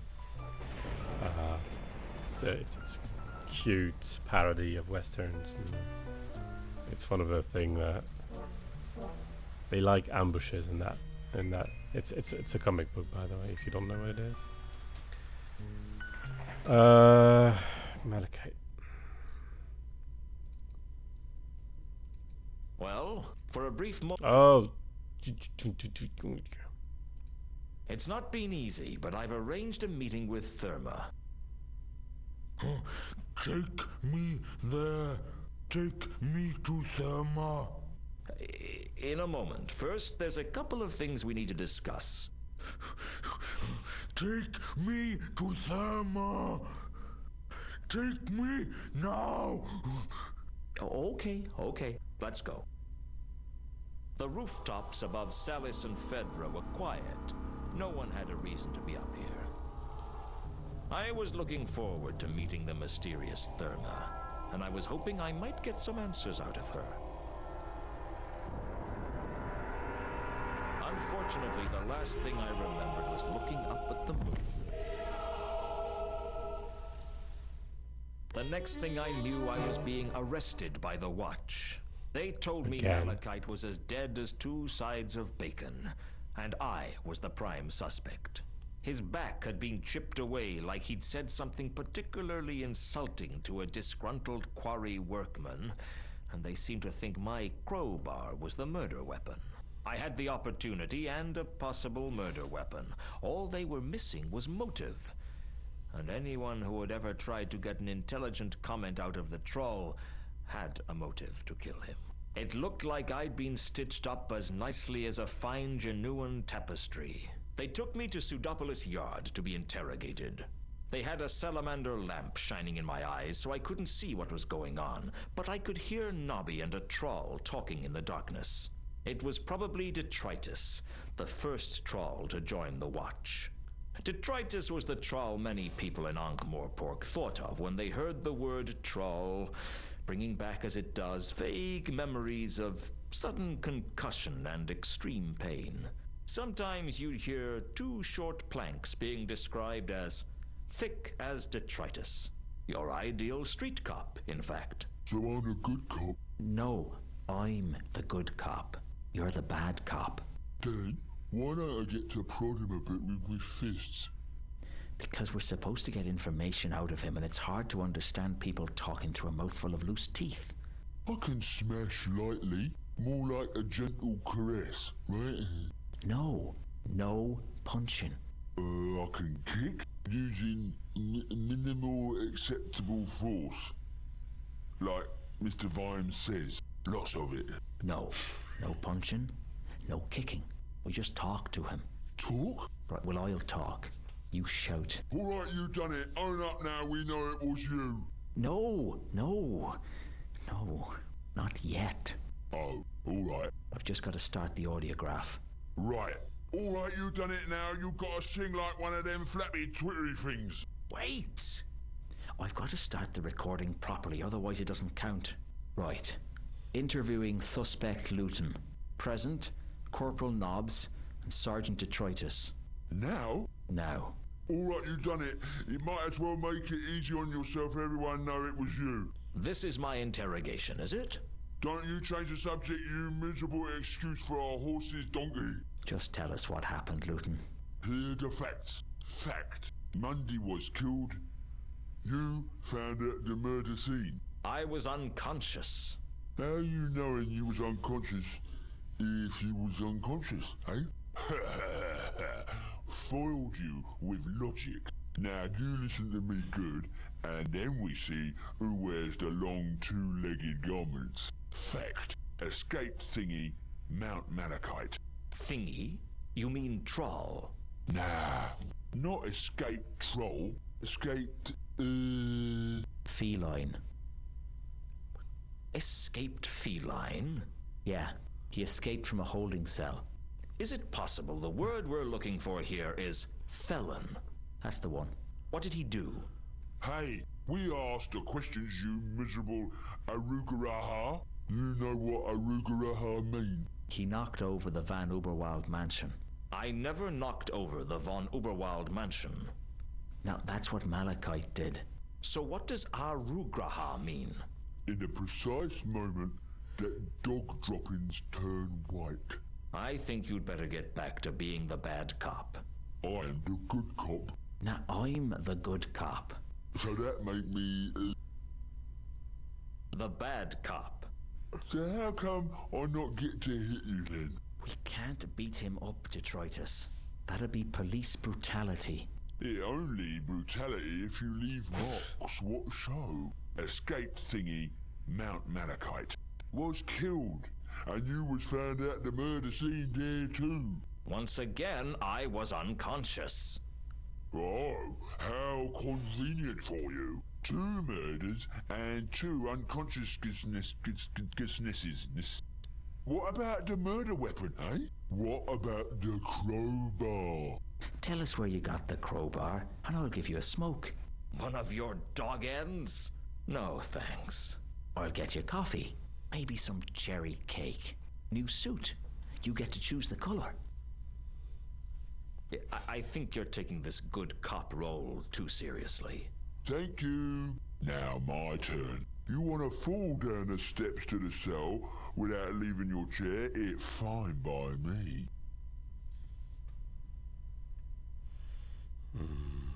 I'm not guilty, and I refuse to feed your suspicions and paranoia by consenting to this charade. I thought charades were a game, like chase my neighbor up the passage. No, you need a pack of cards for chase my neighbor up the passage. Not where I come from. We're trying to do you a favor. We could give you to the Lawyers Guild. You don't want that, Luton.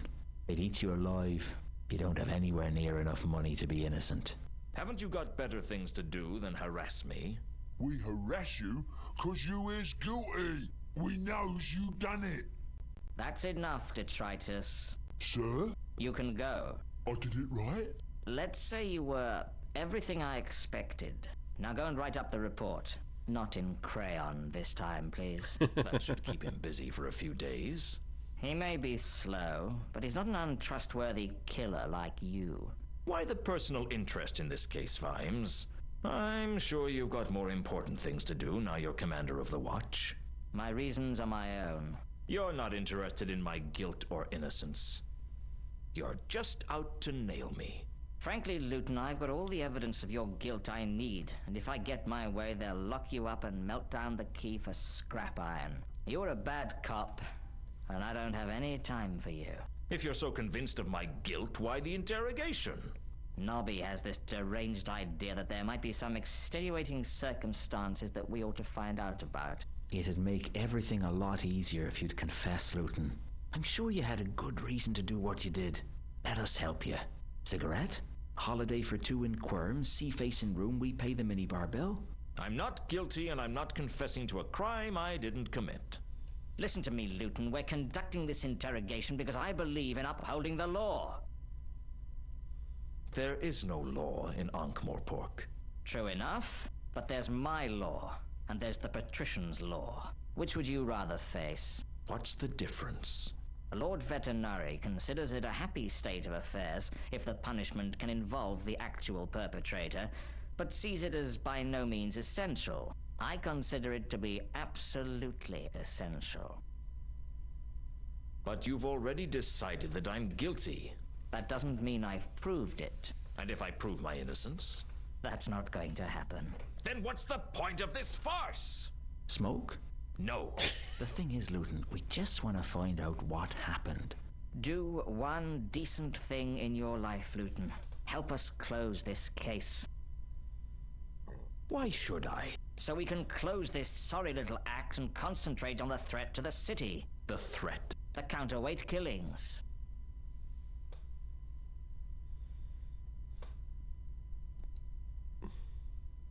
Doesn't it make more sense that both Mundy and Malachite were killed by this so-called counterweight killer?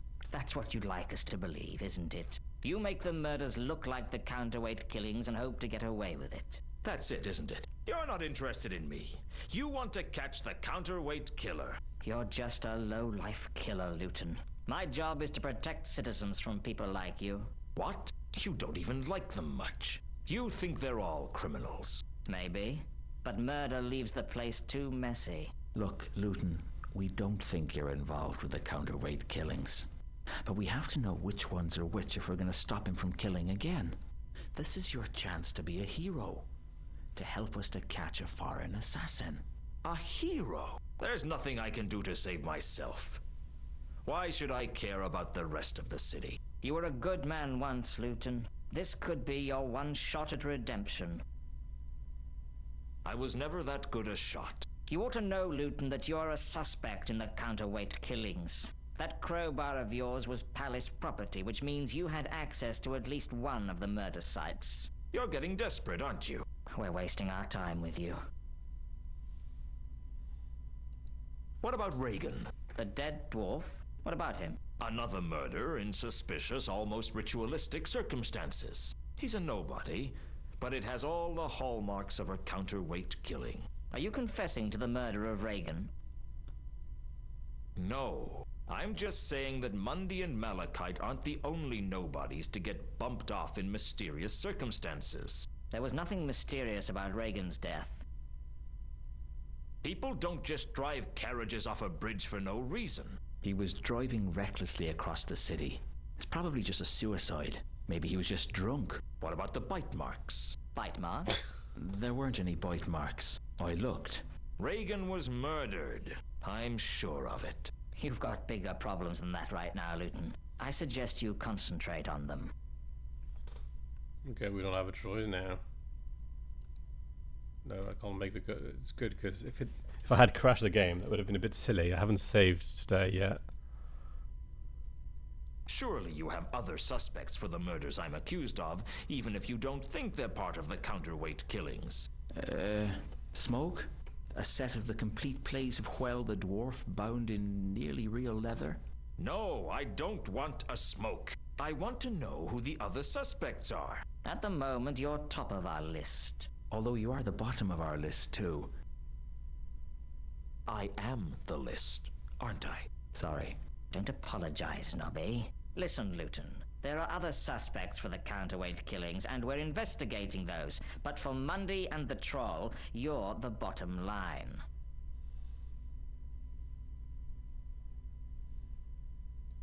What about Al Kali? Al Kali? One of Horst's cronies. I think he's been following me. I guess I could interview him. Why do I have a feeling that you won't? Face it, Luton. You killed Mundy. You killed Malachite. And you tried to make it look like it was part of the counterweight killings. Okay, that's pretty depressing.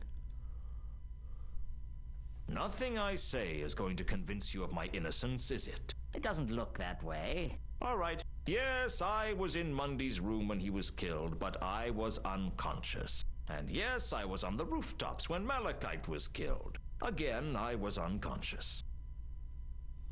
I don't know what happened, but somebody knocked me out, and whoever they are, they're the one you should be looking for. Fine. If that's the way you want it, that's the way you'll get it. Give my regards to Lord Veterinary when your trial comes up. I doubt he'll be as patient with you as I have. The fact is, mister, that with you behind bars, the city will be a slightly better place. They delivered me into the hands of the palace guards, who delivered me into the walls of a holding cell. I had a bad feeling about the way things were going. Mostly people who were sent to the patrician for trial got seen right away. Rumor had it that being put in a holding cell pending trial was like being filed away in a drawer marked forgotten. And not a very big drawer at that. Okay. I guess we need to escape. The wall to the cell had a nice dank feel to it. I expect it was Cell Wall of the Month in Home and Dungeon. Home and Dungeon, eh? The door to the cell was so stereotypical I half expected to look around and find a bearded old man manacled to the wall. Oh, that's funny. Maybe I should wait. I don't have anything. I don't have my stuff anymore. I pounded on the door, but no one seemed to care.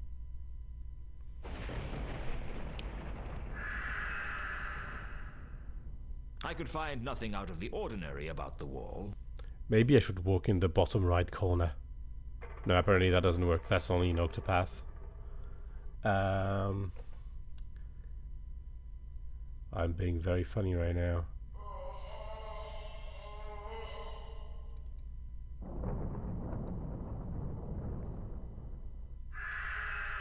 There's really a...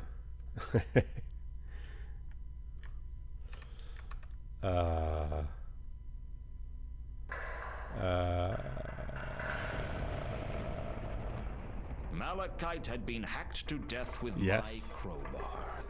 Yes, we were being very funny.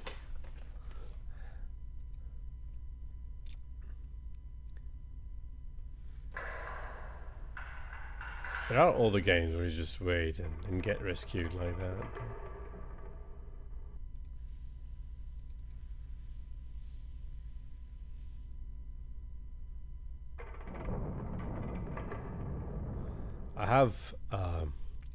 I bought Octopath 2 on PC recently because it was at a pretty significant discount. So I opened the game just to check that it worked on my computer. Otherwise I would have, asked for a refund.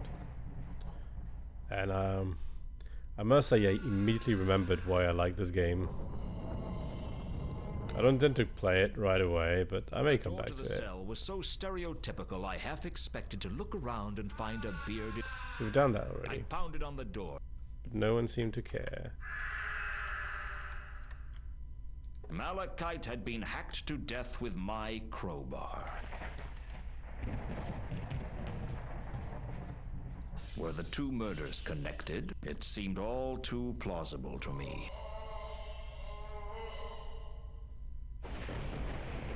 Oh, the rat. We can clear the rat.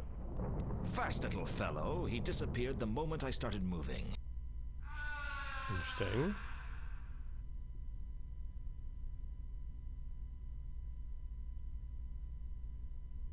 We do have to wait.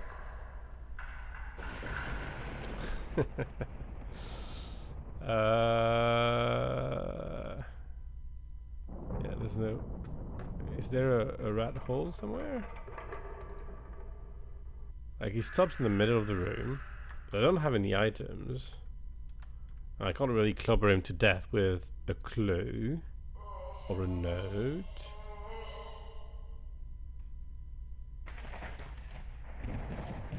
What if I go here? Then I move towards him. No matter what I did, that rat was too quick for me. I was beginning to lose patience with the little rodent. He's stuck in the middle of the room and he's too fast for him. That's very funny. Oh, he's not here anymore. Oh, crack. There's a crack in the wall.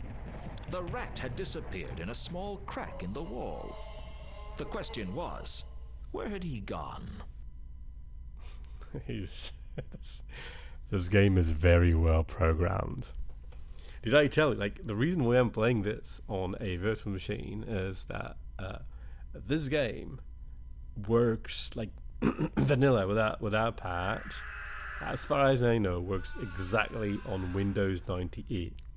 It uses API calls that are not in Windows 95 and Windows XP, even in compatibility mode. It already doesn't work. It crashes on launch.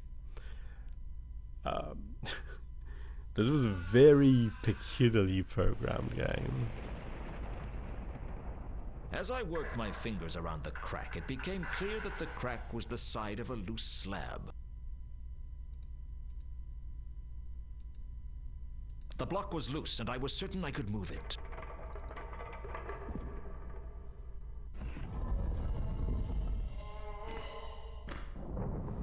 Welcome to the next cell, I guess. Oh no. Ooh, interesting place. The other side of the wall was another cell, but nothing like the holding cell. This was full of sketches and models, tools and materials. It looked more like a workshop, and there was someone working in it. Would you like a cup of tea? No, thanks. Are you sure? Or are they not drinking tea outside anymore? Outside? The city. I take it you're from the city. How is it? Same as ever, I suppose. You're Leonard de Quirm. Yes, I am. I'd found Leonard de Quirm. The man was almost a legend. There was no disputing that Leonard was a technological genius. But this meant he was as dangerous to the precarious stability of Ankh-Morpork as a compulsive smoker in a firework factory.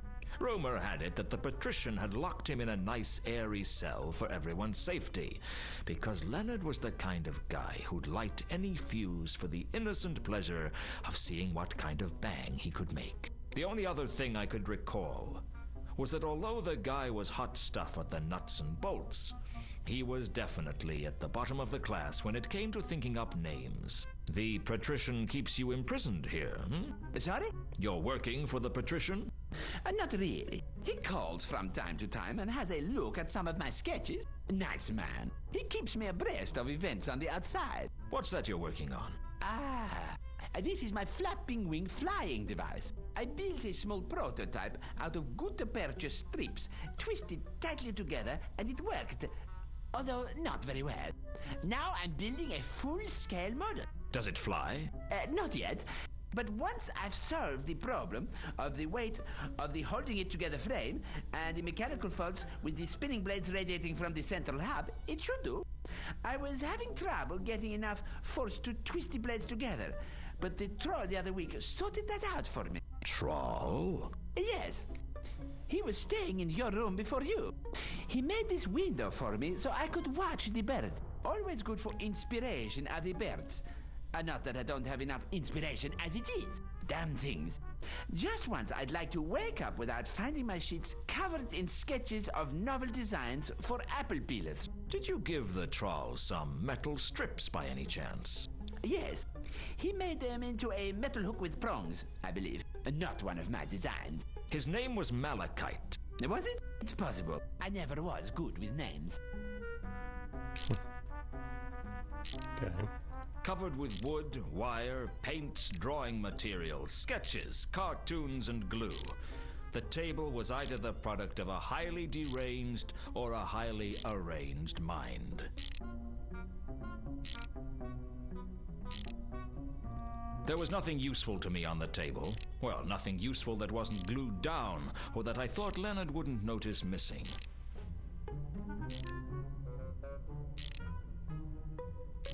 There's very few things I can click here. Chat with a fellow. Hello again, Leonard. Yes. Hello? What are you doing? I'm deeply immersed in a mechanical problem. Can I help? It's not likely. I kept waiting for him to say something else, but he was lost in his work. Okay. Leonard of Quim was a renowned genius with the usual problem that geniuses have with relating to other people. He was clearly one of those people who started to look old around 30. And he wasn't exactly bald. It was more like his head had just grown up through his hair. That's all, eh? Go there. That's probably our exit. Our exit. Is that the only thing I can click here? It would look like it, yeah. But I don't have a grappling hook. The gaping hole had been created by Malachite to escape from the palace. Leonard liked to think of it as a window. At that moment, I thought I heard the sound of someone at the door to my cell. My heart leapt to my throat and narrowly missed my tonsils. I had to get back to my cell and fast.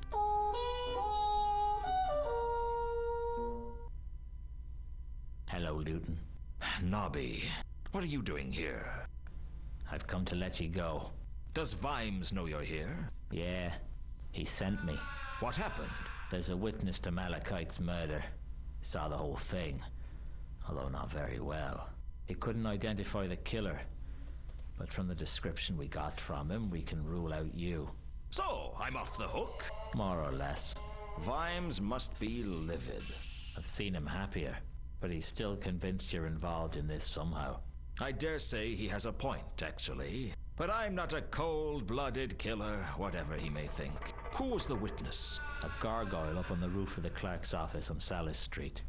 What did he see? I'm not supposed to discuss that with you. Come on, let's get you out of here. You won't get any arguments from me. Love that. We get our things back then. Right, here's your stuff.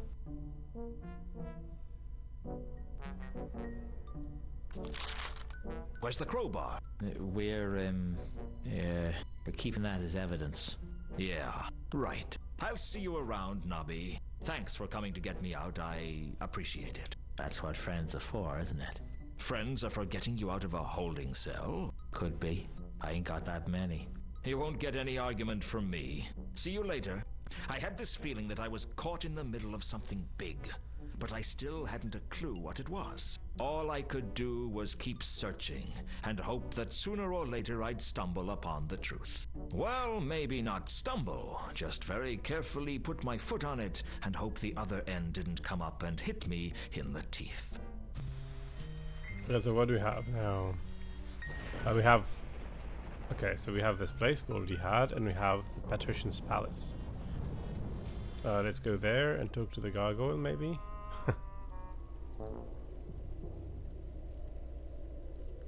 They'd put a chalk outline where Malachite had fallen. It really drove home how big that troll was.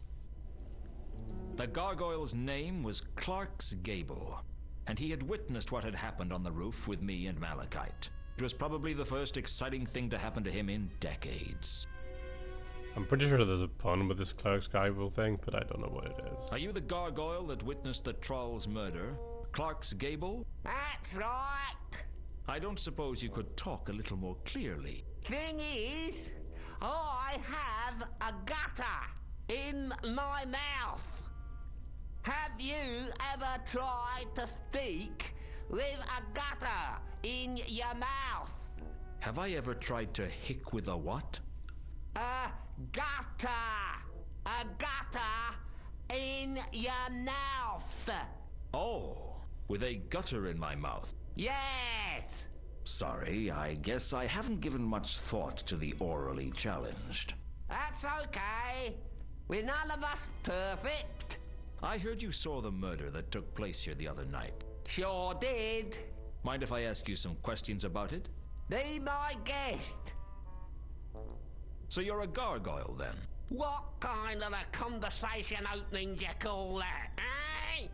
Don't you get bored being stuck in the same place for so long? You get used to it. Mating is a bit of a pain.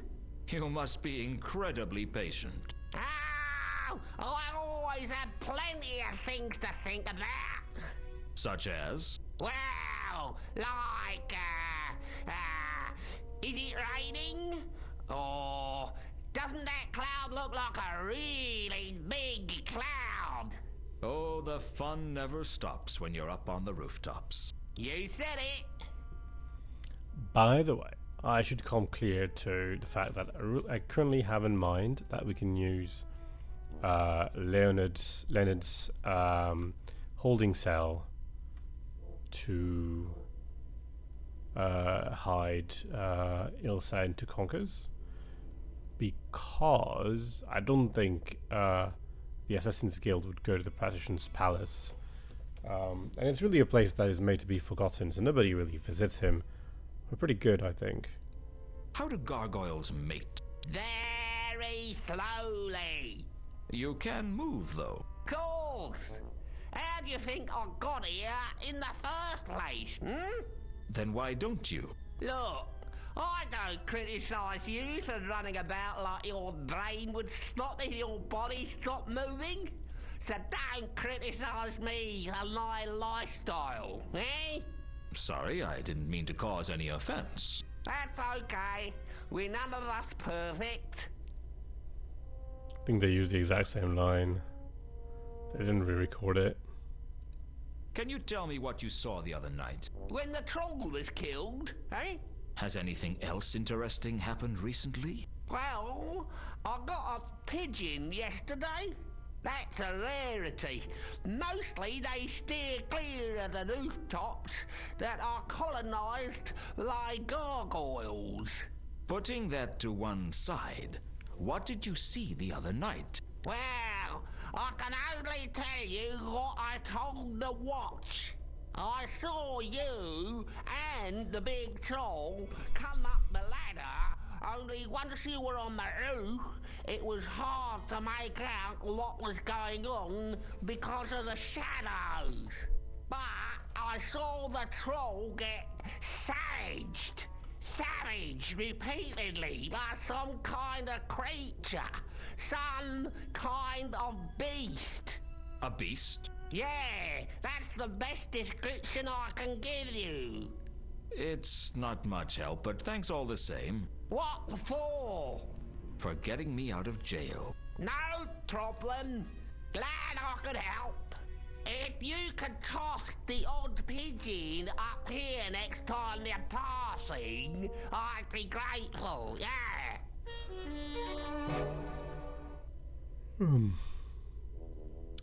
Bestial attacker. Clark's Gable had told me that whatever killed Malachite was some kind of beast. He wasn't clear on the details. Okay, so I don't think there's anything else to do with him. Well, let's pay a visit to Leonard real quick. Oh no, that's not Leonard. That's the outside of the palace. Two of the palace guards, ever vigilant for a potential intruder. Something like that, anyway. These are more or less the two same guards from Discworld the First. Shouldn't you have stopped me by now? What? What do you mean? Well, I'm practically into the palace itself, and you haven't even asked who I am. We can already tell you aren't important. Not important? I might be a foreign spy. Accent's too clean for that. I'd say you were born here in Ankh-Morpork. How can you tell? Accents. He knows them all. Ah, hidden talents, eh? We're guards. All our talents are hidden. I'm smiling because I kind of know where this conversation is going. I have some memories of it. So, you're members of the illustrious palace guards, are you? Illustrious? Do you know what it means to be a palace guard? We're arrow fodder. If anyone with half-decent skills breaks into the palace, you'll be picking our limbs out of the tapestries. So why do you do it? It beats being in the city watch. And the uniforms are much nicer, too. You used to be in the city watch, didn't you? You can tell that from my accent. Would I lie to you? So, you're an expert on accents. Oh, yeah. I can tell all sorts of things about you. Oh, yeah? Like what? From the stress in your voice, I'd say you experienced a major emotional event about 8 years ago. You like to drink, but if you're not careful, you drink to excess. And you like whiskey. That really is incredible. Anything else?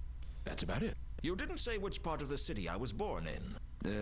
No. That's trickier. You can tell that I drink whiskey from my accent, but you can't tell which part of the city I was born in. Well, it comes and goes. You don't know anything about accents, do you? Of course he doesn't. He just has a good memory. You were in the bucket a couple of years ago. You were probably too drunk to remember it. A couple of years ago, I was too drunk to remember anything. So if you don't know anything about accents, how do you know I'm not a threat to the palace? If you knew what it was we were guarding, you'd understand. Is it really that dangerous working for the palace? Oh yeah, our lives could come to a bloody end at any moment. He's lying, of course. He's always lying. No enemies have ever entered Ankh-Morpork since it was founded. What about the dwarf attack in the reign of Veltric II? Or the barbarian invasion in the time of Webblethorpe the Unconscious? Well, of course, technically, we've been invaded quite frequently, but, you know how it is. The guys arrive, they meet a nice local girl, and anyway, their leaders suddenly don't want all the big houses burned down because now they own them, and they find sleeping on real beds is a treat after all that time in the saddle. And what with one thing and another, it all ends peacefully. In other words, you don't have much to do. Well, there's a lot of standing around to do, but it's not like the golden age of the kings of Ankh. The golden age? Well, it was a time long enough ago that no one can remember how wretched it was. Yep. What is it you're guarding? Every way into and out of the palace has to be guarded, and we guard one of those. That's a little vague. We guard the vital export of post-palatial merchandise. We guard the trash heap. That's what I said, wasn't it? Where is it? The trash heap? It's around the corner. But don't steal anything. That's palace garbage. By royal appointment. Well, by the patrician's appointment. That's good enough for me. Do you know a lot about the kings of Ankh? Oh, sure. The whole history of the monarchy. How come? Oh, hanging around palaces. You pick up that kind of thing. What happened to the kings of Ankh? Well, the real line came to an end about 2,000 years ago. And after that, we got 17 centuries of a monarchy where the crown was available to anyone with enough soldiers and a strong stomach. That couldn't have been very stable. Stable? Ha! Not many lines survived more than 2 or 3 generations. Some of them didn't even make it to the end of the coronation feast. The shortest reign on record was that of Loyola the Arg at 1.13 seconds. Can't have been much of a monarch. That's nothing. For a week, Ankh-Morpork was technically ruled by a wasp. And for several days, by the left foot of the High Priest of Io, who dropped the crown on it during the crucial point of the ceremony. The foot was one of the better rulers, apparently. Made good decisions. Brilliant. Do you know anything about some kind of beast stalking the streets? I can't help you with that, son.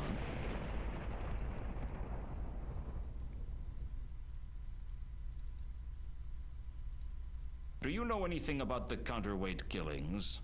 Have we heard that a mad assassin is coming after the patrician? Of course. Yeah, it's a bit hard to ignore the prospect of being carved up by some psychopathic killer. If he's a good assassin, he wouldn't need to kill any of the guards. That's not very comforting, is it? I mean, our only hope of survival is that this guy is good enough that we don't stand a chance against him. Well, what's the worst that could happen? You mean apart from being hacked into minced beef by a foreign killer?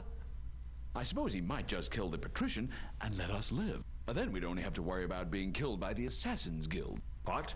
He's got this idea in his head that the patrician has given an advance to the Assassin's Guild so that in the event of his death, all of his bodyguards meet the same fate.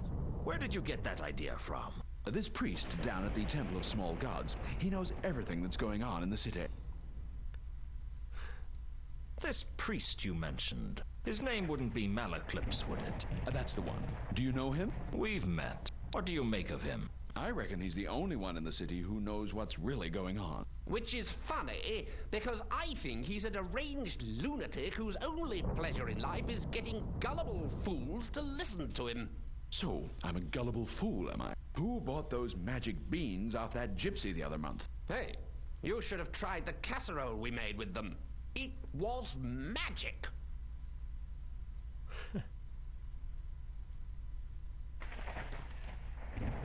I had a feeling.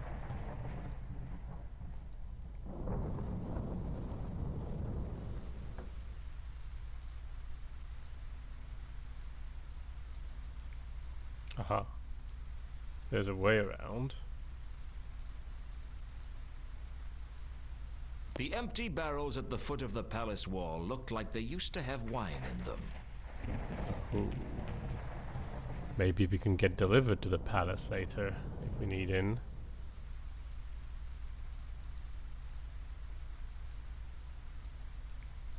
The palace walls were useful for keeping intruders out and keeping the roof in place. Looking closely, I could see the other side of the hole in the wall that I'd seen from inside Leonard's cell. I don't imagine we can grappling hook our way up through from It here. always looked much easier in the clickies.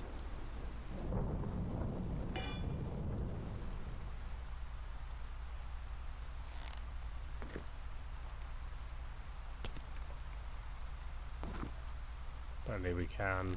It looked very high.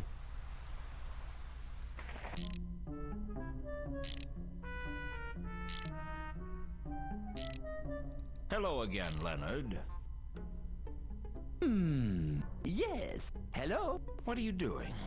I'm deeply... Can I... I kept... Okay. Just one less thing to want to worry about. Okay. Did I lose that? No, I still have the grappling hook. But anyway. I don't imagine there's anything else.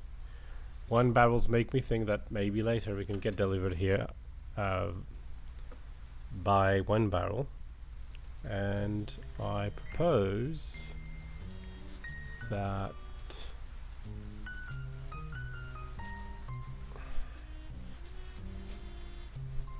I liked the idea of hiding two conkers in the palace.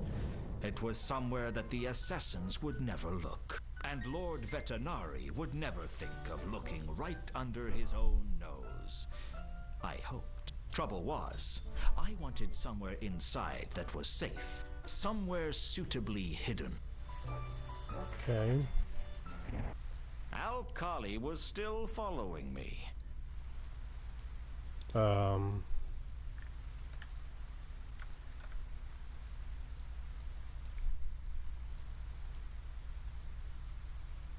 sure that will work. Right under the patrician's nose. It was just crazy enough to work. The palace... Looking closely, I could see the... Let's see if that suffices. Personal place. Who? Nobody out. That's the place. Oh, a crowbar. Can I take it? I figured the golem wouldn't notice that the crowbar had gone missing. So I assume what we just saw is a bug. The programmers decided to show the crowbar if you hadn't taken it yet. How did they decide to program that? Do you or do you not have the crowbar in your inventory? Was how they programmed it, forgetting that you could lose it in the future. I don't imagine we'll use the crowbar again. It's probably not in the game anymore. But you can still take it because this game is very well programmed, sarcastically speaking. I've done it. I've found somewhere to hide him. Where? Where no one would even think about looking. Somewhere that only the patrician and I know exists, I reckon. The patrician and you? What if the patrician finds two conkers there? Two conkers should be able to hide without too much difficulty. Besides, I have a feeling that if Lord Vetinari meets two conkers, he'll have a different take on this situation. He doesn't like to see useful people get killed. Besides, I am sure this is the only place in Ankh-Morpork that he'll be safe from Remora. Is it okay to move him? He should be okay. To be feeling much better in thankings. Sure he's not still delirious? Sometimes I wonder. Let's go. Hello again, Leonard. Hello. I'm afraid I had to go back to the drawing tablet with the spinning blades radiating from central hub. It was too heavy. The device flew all right, but only in a downward trajectory. That is looking like some kind of fluttering machinery. Yes, I call it a flapping wing flying device, but it isn't working yet. May I take a look? Be my guest. Are you to be considering the increasings of the wingtitude? The span of the wings? I considered it, but the weight is still the problem. What if you be using bombastic wood for the frame? It hadn't occurred to me that two conkers would have any practical skills, but I guess you didn't carry out complex excavations without learning a thing or two about engineering. I left him to get to know Leonard and hooked up with Ilsa. She had a deal to keep. With two conkers safely hidden away, Ilsa kept her word. She took me straight to the guild and signed me in as her personal guest. Okay.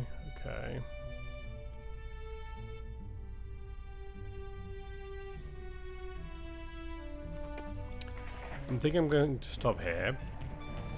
That is not Lara Croft, by the way.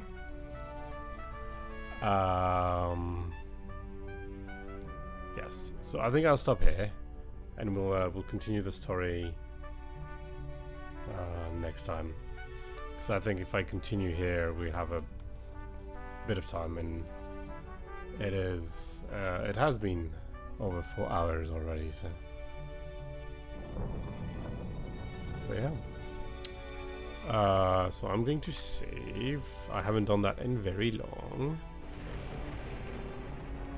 And you're welcome, and thank you for tagging along.